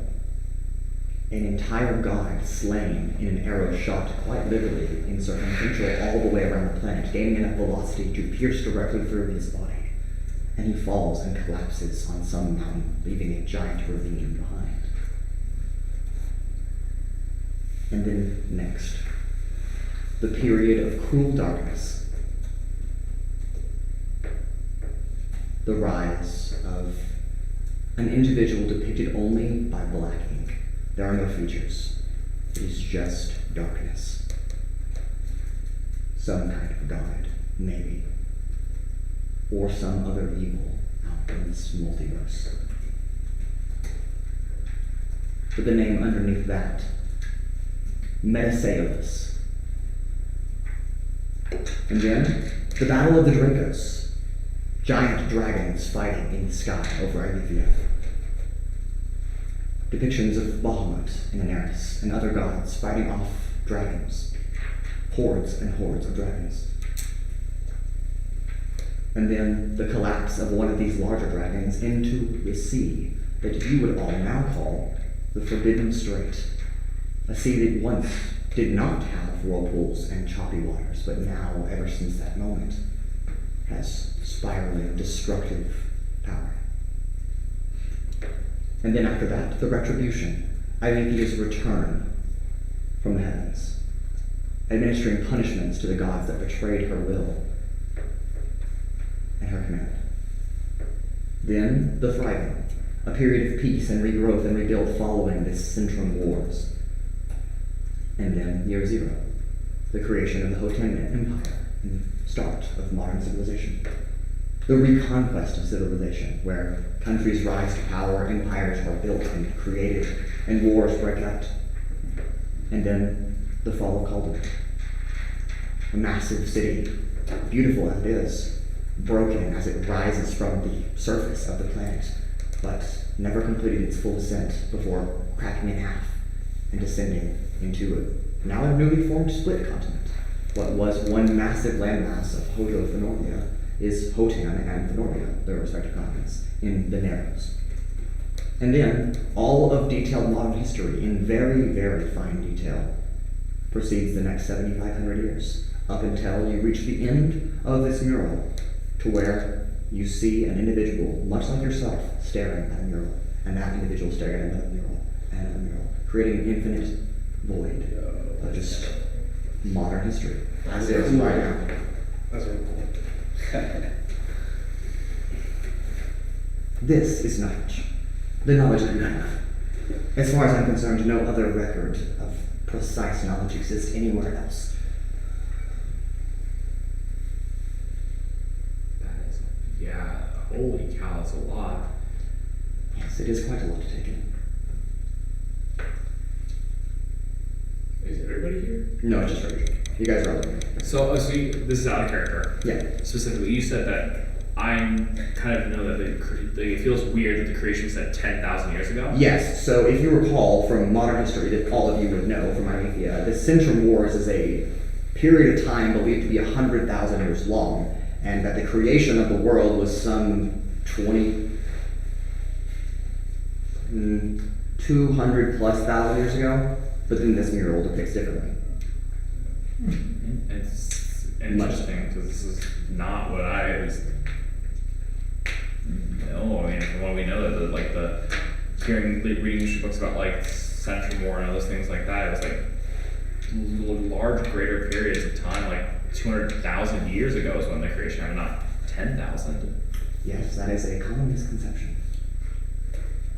Okay. Alright. Centrum does not mean 100,000, it means 1,000. It's good to know. So 1,000 years of war. Okay. 100 that wasn't. Yeah. Interesting. That's funny. It's a much elongated time, and honestly, I couldn't quite tell you why the deities made the calendars on your world that way. But they did, and who am I to question that? This is so very There's a lot of stuff that to go through this. I mean, seeing you get to just basically see the creation of the world.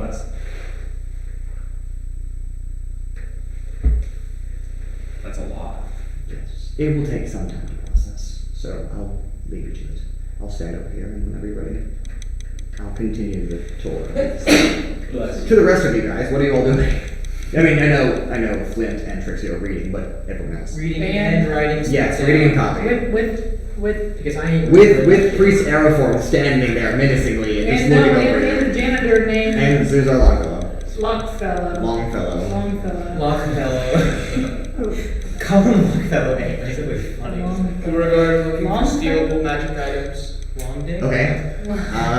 Make an investigation check. Not necessarily stealable, but unattended to. Okay, make an investigation check. That's the same shit. That's the same thing. He's a long fellow with a long fellow. 11. 11. There are a number of artifacts in the reliquary where Flint and Trixi are currently at, and a number of other students are also walking around. But they all seem to be encased in glass boxes that you would have to very clearly. I want to go up to one of them. Yeah. Okay. What is it? It doesn't have a label, but there What does is. it look like? This one in particular is a staff. No. There was staff and bitch on the roads. Nope. Then another one is a belt. A ring. Just a full amalgamation of 12 or maybe even 15 artifacts just kind of dot the room. Again, all in glass boxes that you would very clearly have to break and very clearly have a large notice if you do They that. cannot be lifted up. No, they're sealed to the stone. Does let's see. Minor illusion. Does that I create sounds with that, huh? Yeah, you can create something up. Could I mask a sound with it? Technically, Yes, yes. yes. You could just make the presence of no sound. Yes, you can. Presence of. Don't forget that there's also a lot of people in this room that are reading and studying. If they don't hear anything, why would they lift up? That's like if I walked up to you and slapped you in the face but it made no sound. You would still see it, you just wouldn't hear it. Yeah, I feel like if they're studying, they're going to be pretty preoccupied. I'm just gonna. Actually, Also, you're reading, so you can't even do this. I'm not gonna do that. I'm not gonna do anything. I was just wondering if that's something I could do. Yeah. Okay, I'm gonna look. I'm not gonna do it though. I don't If there's a bug on Spelljammer. Good idea. Go ahead and make an Can I get investigation the check. keys, Kyle?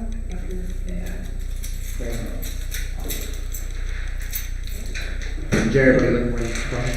Gold or Looking for gold? Yeah, Let's hear. You do not find any gold Thanks, you just- Okay. We'll take it. that you can see. I have a 19. You do not find any books in the book. Aww. Book on Anaris? Yes, book on Philosophy. I'm in the kitchen. Yes, you're in the kitchen. The kitchen is, it's a relatively small kitchen, but it's nice. And there's another door that leads into a greenhouse that's in the building where they have trees and vegetables and fruits growing. I mean, everything there is super high quality. Yeah, it's also completely pristine. Oh, dude, I'm totally asking Zolar if I can take some of this back to our ship. He gives you a peach and a mango, and he's here. That's it. You can take more. What's that door? Start taking spices and fruits and Start- vegetables and Start You gather 30 pounds of vegetables and fruits and goods that you can bring back to the ship. Could we grow them on the ship? You've not tried, so you're not sure. I mean, it's not a bad idea. You can try. You can definitely try. Tree. And I am very in tune with nature. Try it. You would say. I'm interested. Anybody else doing anything particular? Still reading. No, because I can Still find a reading. bug. I come back out into the reliquary and I'm like, guys, I got a whole bunch of stuff. What kind of stuff? Like fruits and vegetables and stuff. Anything but the rations we have on the ship. Let's see if I can grow it. Ooh. Is there a book on Anaris, just about the religion? Yeah. It's very similar to Bahamut. Bahamut is a good deity that believes in loyalty and honesty. So very similar. His is just more like geared to light and not like knowledge and defense. But they share a very similar domain. Is there like anything else to like investigate or go like to like the top of the temple? Yeah, so the staircase that Raudrem went up with High Priestess and Shenron. I haven't read it down now, I just don't want to like flip that. I'm lazy. So that staircase leads up to like hallway, and then there's more staircases that lead back towards that like central tower that like go up towards the upper floors. Okay. I walk to this. Okay, so you do pass by Raudrem, who currently is engrossed in like just like staring at a wall, and like honestly looks like he's like losing his mind. And then you see High Priestess just sitting around, just kind of like just standing there. She's just like, "Can I help you?" What happened to him? Oh, he just learned all of recorded history in like 20 seconds. Oh, that's He's fine. crazy. He'll adjust. Good. Is there any way to the top of this temple? Yes. Are you looking for something in particular? I'm just looking around. Yes, you can go to the third floor where the students reside in their chambers, but above that is reserved. Is there any space mines like gold though? Are you asking for this? Yeah, that's good. I'm sure they do exist, but they don't exist here. Okay, I'll say on like making a greenhouse or like small. Yeah, you find some. Okay, I'll Yeah. start like trying Like a small like DIY make your own greenhouse. Yeah, I'm gonna start like trying 5 to by figure 5 out- foot, like. I'm gonna start trying to reading it and trying to get knowledge on how I can do that in the shit. I have mold earth, so if we want to like bring What some- earth? Yeah, what The moon earth? earth. I like how you're picking up hobbies, like you're a dad now after you got married. It's plants. Well, He is a druid. I am a druid. What a life change. You also could ask me because you know I clearly am like super in tune with plants and He's stuff. doing that. No, that would be the easy way out. But you're more. Wait, they said that in upper levels. No, like I am Yeah, so like the third very floor much plants and is potions, like- a lot of The potions. second floor is like more study rooms. But these are like- connected to this hallway that's ready to The third floor is like student chambers, like residences, like dormitories basically. It's a The useful fourth and box. fifth floors are like for the priests and priestesses. is there any books on ornaments of creation? Make an investigation check. Ooh, do I know what my bow does here? Yes, you do. After 22, you do know. Yes. Yeah, you do not know anything, unfortunately. Okay. But you can imagine they probably exist, they're just not in this specific library. They're probably tucked away somewhere. So is Aeroform still like following me? Yeah, he's like hovering. He's not hovering. He's standing behind you and Urogar and Flint, all in this room. And Atlasia is still here. So Supervising. Aeroform, buddy, pal. Do you have any spare spell scrolls I could learn from? What are you looking for? To expand my utility belt of spells. Oh, let's do that as class. That's very unspecific. Okay, What is the goal of your arcane seeking? Well, what kind of spell do you to have all the spells. Okay. Just give me a minute to think. Come back to me. Okay. Because I don't know. Can I look for somebody? Sure. The high priestess. She's up on the second floor with cool eyes and Raudrem, standing in front of like a marble tile. I'm going with cool eyes.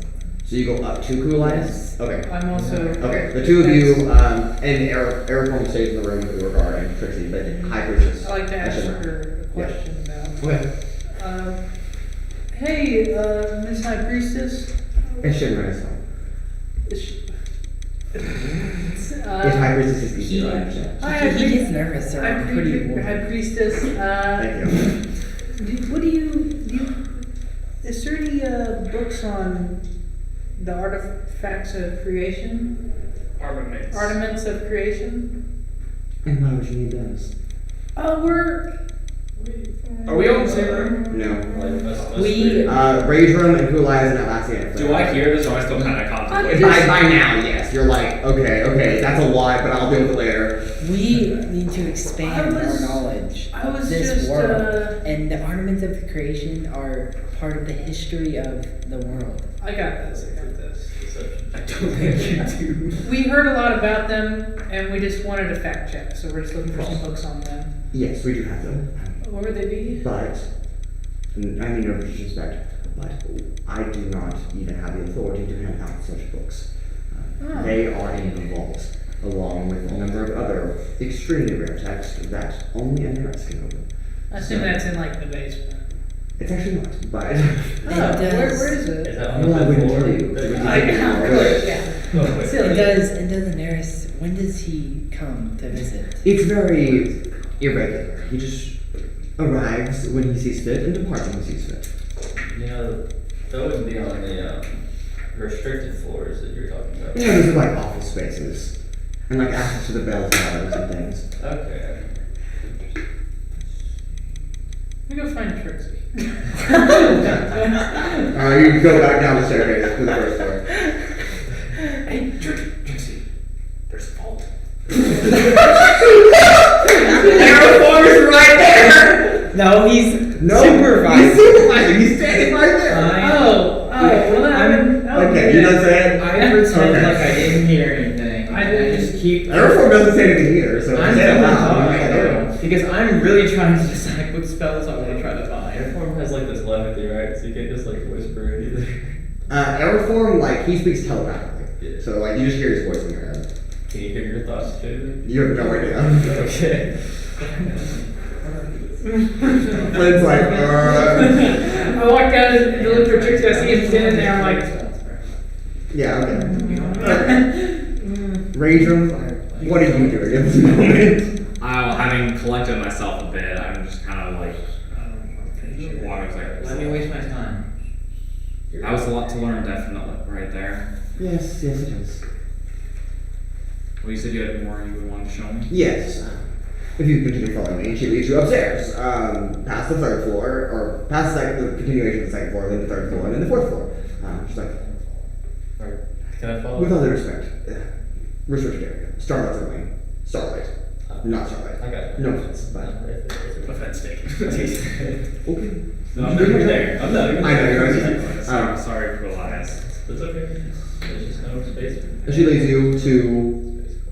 It's a number of offices on the fourth floor for like the three priests and the high priestess. They kind of like just supervise. It's kind of like their office space. They each have like their own like bedroom and like respective library. But she doesn't need you there.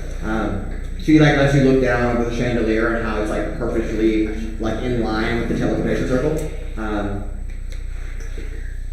I'm going to show you something that few Starlights have gazed upon, but well, that's not completely true. But just go. It's hard to explain. I'm going to the third floor. That's where the students are, right? Yeah, it's just like student dormitories, basically. Alright, I'm gonna go visit the students. Okay.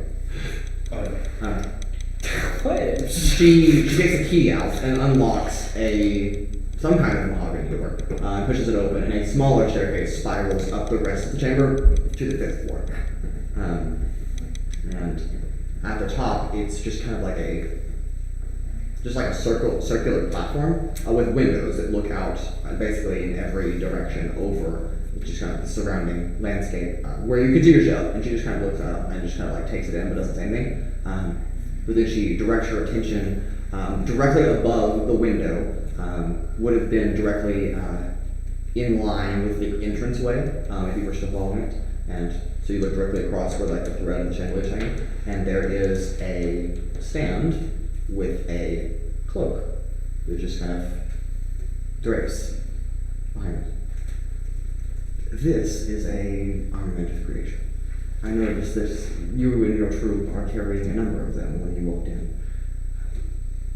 So, a little more trusting of you. If you had just been outsiders, that would have been odd. But if you have your armaments, then I suppose the deities have given to you them for some purpose that may be unknown to me. But this is an armament. However, I presume, and please correct me if I'm wrong, and you are here to collect it. That was part of our reasoning for coming here, yes. Yes. This armament of creation has only been worn by one individual. The first, Starlight. And since her passing, no other person has ever been permitted to even touch it, which is why it's here and not in the vault, because that would have us access to it. It's protected by a magical barrier that even I can't get through. You'd have to talk to Nearest directly, because he is believed is the only person that has the authority as a deity to remove that barrier that he placed. So until you receive his permission, and he is here to give it to you, it is here, and we shall hold it, but... I understand, yeah. Alright.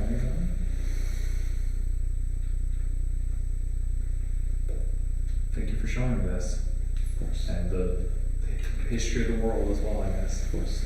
It is quite overwhelming, but you'll process through it. Yeah, I mean, it is one of those things where it's like you learn one thing and then it's just completely uprooted, and then it's just like new information. But yeah.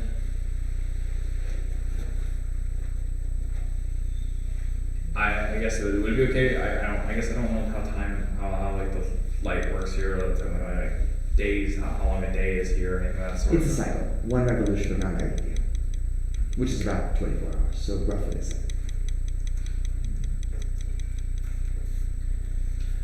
I guess I don't know if my companions want to stay or not, but they seem to be engrossed at least with other things. I do. Yeah. Sorry if they're a little. You actually sent me a list. Yes, I That's did. not what I wanted, but okay. But yeah, I mean, I will. It's my shopping list. I guess I'll have to wait till either Nearest chooses me to wear it, or however that works out. Yes. Yes, that does seem to be the outcome of that. Well, you and your companions are welcome to stay at Arenabias Castle as long as you choose. But if you need anything, we're here. I do But have, do feel free to depart now. I do have a question just about the history thing. It was Yes. a weird, like, dark figure or something like that named I'm totally saying it wrong because but I think it's about Metasaurus? Metasaurus. Yes. Do you know any information about that? 'Cause that seemed very strange out of all the other information. It was just like a weird, like... Yes. Many names. But a broken deity. Born out of hatred. Created for destruction. The Endbringer. The Destroyer.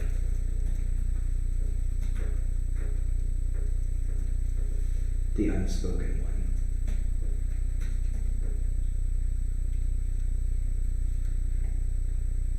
I don't know much about him, but nor does anyone, to matter of fact, because he hasn't existed on any plane of known existence or been spotted anywhere in the last 7,000 years. He disappeared before the end of the Century Wars, before the Retribution, and never came back. Do I believe, in my own personal opinion, that he still exists? Yes. But where that might be, or what he's up to, I know no more than anyone else. But I do know that, should he return, he will change the world as we know it. Or end it.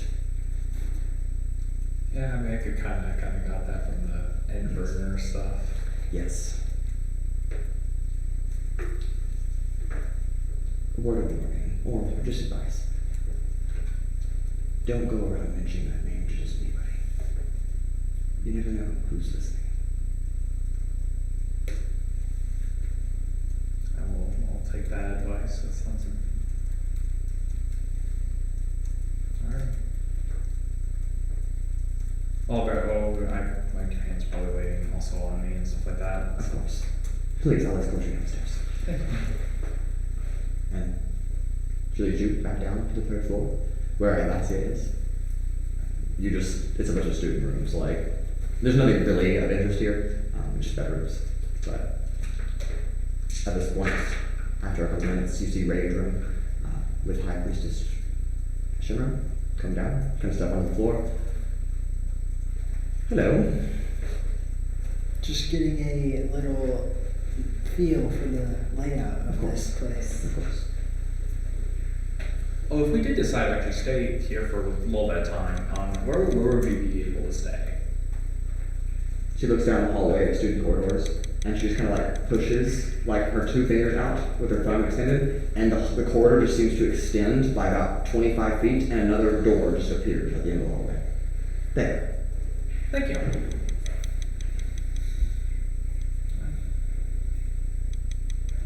Okay. For the spells. I'll address them afterwards. You do find something, but we'll talk about this after. Cool. All right. I don't know how long my companions want to stay here.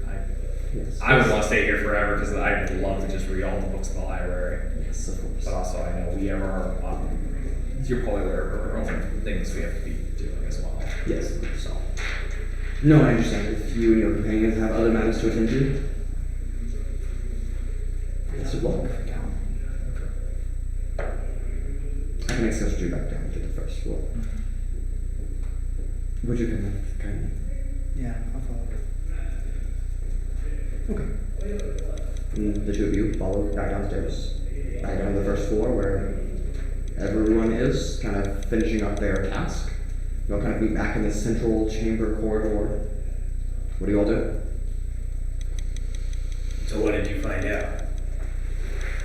A lot, but I don't know if this is the best place to discuss everything that I've learned. Maybe we should go I back. got information on the planets, so now we can know which ones have atmosphere without having to travel to them. That's Ooh, very smart. That's good to know. Okay. I had a bolt of inspiration in human things. Learn how to build like a miniature greenhouse. Ooh, greenhouse, that'll be good for plant stuff. I can also probably put plants there myself. If I also have 30 pounds of vegetables and fruits in my backpack. Nice. Guys, No plants. I want to look at the plants. And what? You know what? You do go. we have to build this greenhouse with? The ship. I'll figure it out. I'll help you Guys, out if you want me to. Sure. I found out that there's a vault with information on the artifacts of creation. It sounds like a terrible. That sounds like a fantastic And I gotta say, I guarantee that's where that cloak is. If they have all the information Hey, on the I guarantee we don't want to creation, make enemies of these I'm people. not that person anymore. Let's not share that type of I'm information until we changed. get back to the ship and we can talk about it more. But we can't get to the vault if we go back to the ship. We also don't want to make enemies of these people. Also, we do have a place if we want to stay here for like a day to do more exploring They're pseudo-gods. of like the I hate library. it. Wow, boy, let's get the Not fuck to out of steal from the innocent. Are they innocent? Are they really? No, they're innocent. They're people made of light. Look, I thought we should go back to the ship because we have also our own stuff to do, but we also could look in the library for more information on like But we gotta Where get we need this, to go. the cloak. Isn't that what we came here for? Did you I find second. any information? I second that we go back to the ship. yes, I found information about the cloak. I'm not gonna talk about it here. Okay, we can go back to the ship. I got Oh, something. where's If you need to give him dirt, you can do that. I can help out. We have I don't know, but if we I can help out with Where's Longwood at? garden stuff as well. Longfellow. Where's Longfellow at? He's right there. It's just, yeah, sitting in his room. He's like, I don't know. I get my shotgun fast enough. Okay, he like unstuffs it from his like hands, like gets back to you. Thank you. Longfellow. Sorry, Dirt. and I holster it on Yeah. Do you know of any spare like wood and construction materials that might be hanging around the ship? Yes, we have a couple, just in case the ship ever needs repairs, but I'm sure we can spare some if necessary. Yes. Will do. Why don't you ask the people here if they have any materials for construction? Yeah. This place is made of marble and gold. But if no, they had- we probably if could they find had- some $1 planet. So they have plants, so maybe they have trees. And if they have trees, maybe they have. I'm sure it would be really out of our price range to get wood from the people who live on I do. How much are your wood rates? I do. 700 also- gold? Okay. Yeah, like probably outrageous considering How's the wood trees don't market naturally doing? grow. All right. I do agree. We should go back to the ship. Let's go back to the ship. Honey, can we all the moon? We can talk about formulating a heist plan. We should not break into yeah. your vaults. I wanted to ask this earlier, but is the current Let's. soft? We don't. There is no necessary need to Yes, it is very break soft. into the vault. That's surprising. We shouldn't make enemies of these. Can I people. learn No, how to these make people are- my these people summer are couch out of friends. that? Some of the arms there? Maybe one day. But Not yet. Probably One day. Let's go back to the ship. Yeah, okay, we go back to the ship. Alright.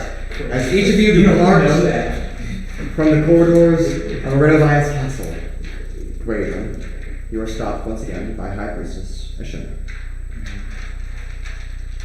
The rest of your companions have trickled out the door and are on the way back to the ships at this point. One last thing before we leave. This might be helpful. Maybe. In whatever quest you have ahead of you. And she looks back down the corridor, back towards that central chamber. It's okay. Come on. And hopping down the corridor, bouncing, almost like it never touches the ground. A little, almost like a plushie, a little stuffed animal. Just radiates, just luminescence. It's like maybe a foot tall. That would be probably really nice. Aaron? But No. and the High Priestess looks down. This is glow. It's a link. Glow? Yes. The star? Trixie Yes. squeals. Wait, the. Yes. Jeez. Glow! Oh my god. Yes. That's the one that's. This is glow. R.A.P. Aaron. I'm sure she can perhaps help you on your journey. She's nowhere. But you're outside. You're outside. You don't see her. No way this thing I can go help to. us. I go to It's pick still up. adorable. Yeah, it's like completely light, just like Wait, buoyant. was Aaron the Almost like it doesn't weigh anything. Oh. And she's gonna. Does it look like that? Like cartoony like that? Yes, it looks exactly like that. I just kind of like give her a little hug. Yeah, it's very soft. But it also has like a nice little warm touch to it. All right. Can we keep going? What do you want me to ask? What is this exactly? Ah, yes, this is a Luma, or as we call them, Lumi. L-U-M-I-I. L-U-M-I-I. I can spell it, I promise. They are tiny, star-like things. To be honest, I don't quite understand their anatomy or why they exist, but they're very friendly. They're also very curious, so... Do they do anything? Yeah. Do they do? Is there anything? Sometimes.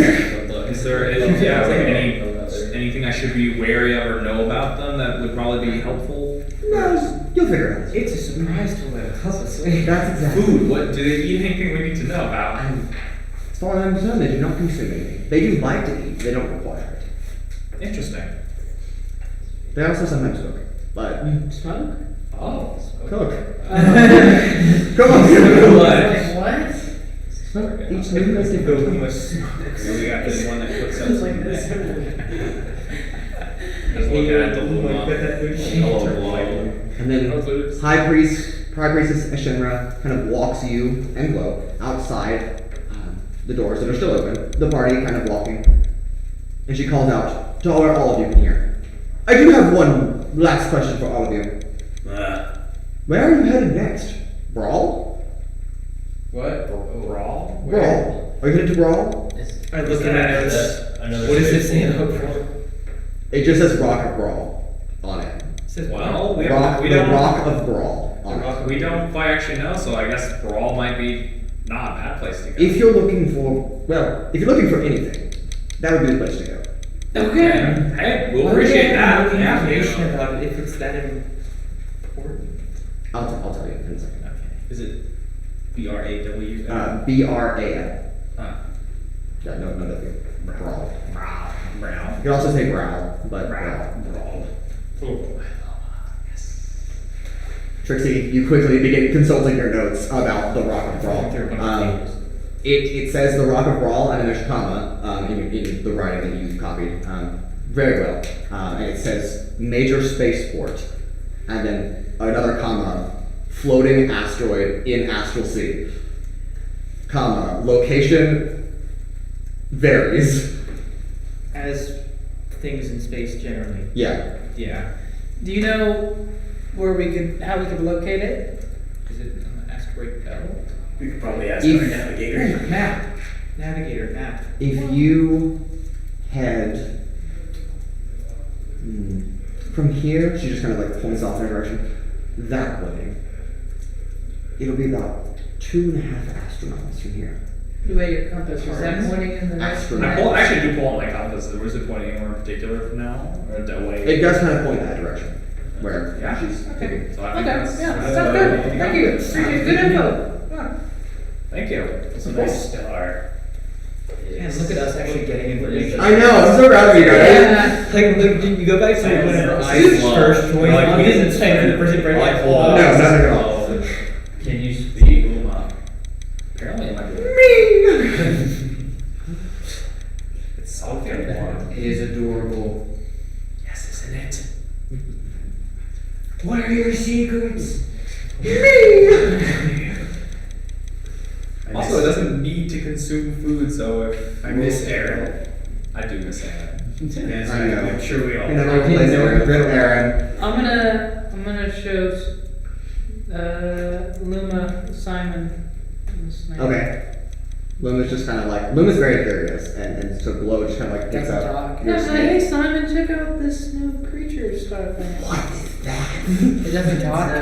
It doesn't talk. It's a It's not Luma. human. It's a Luma.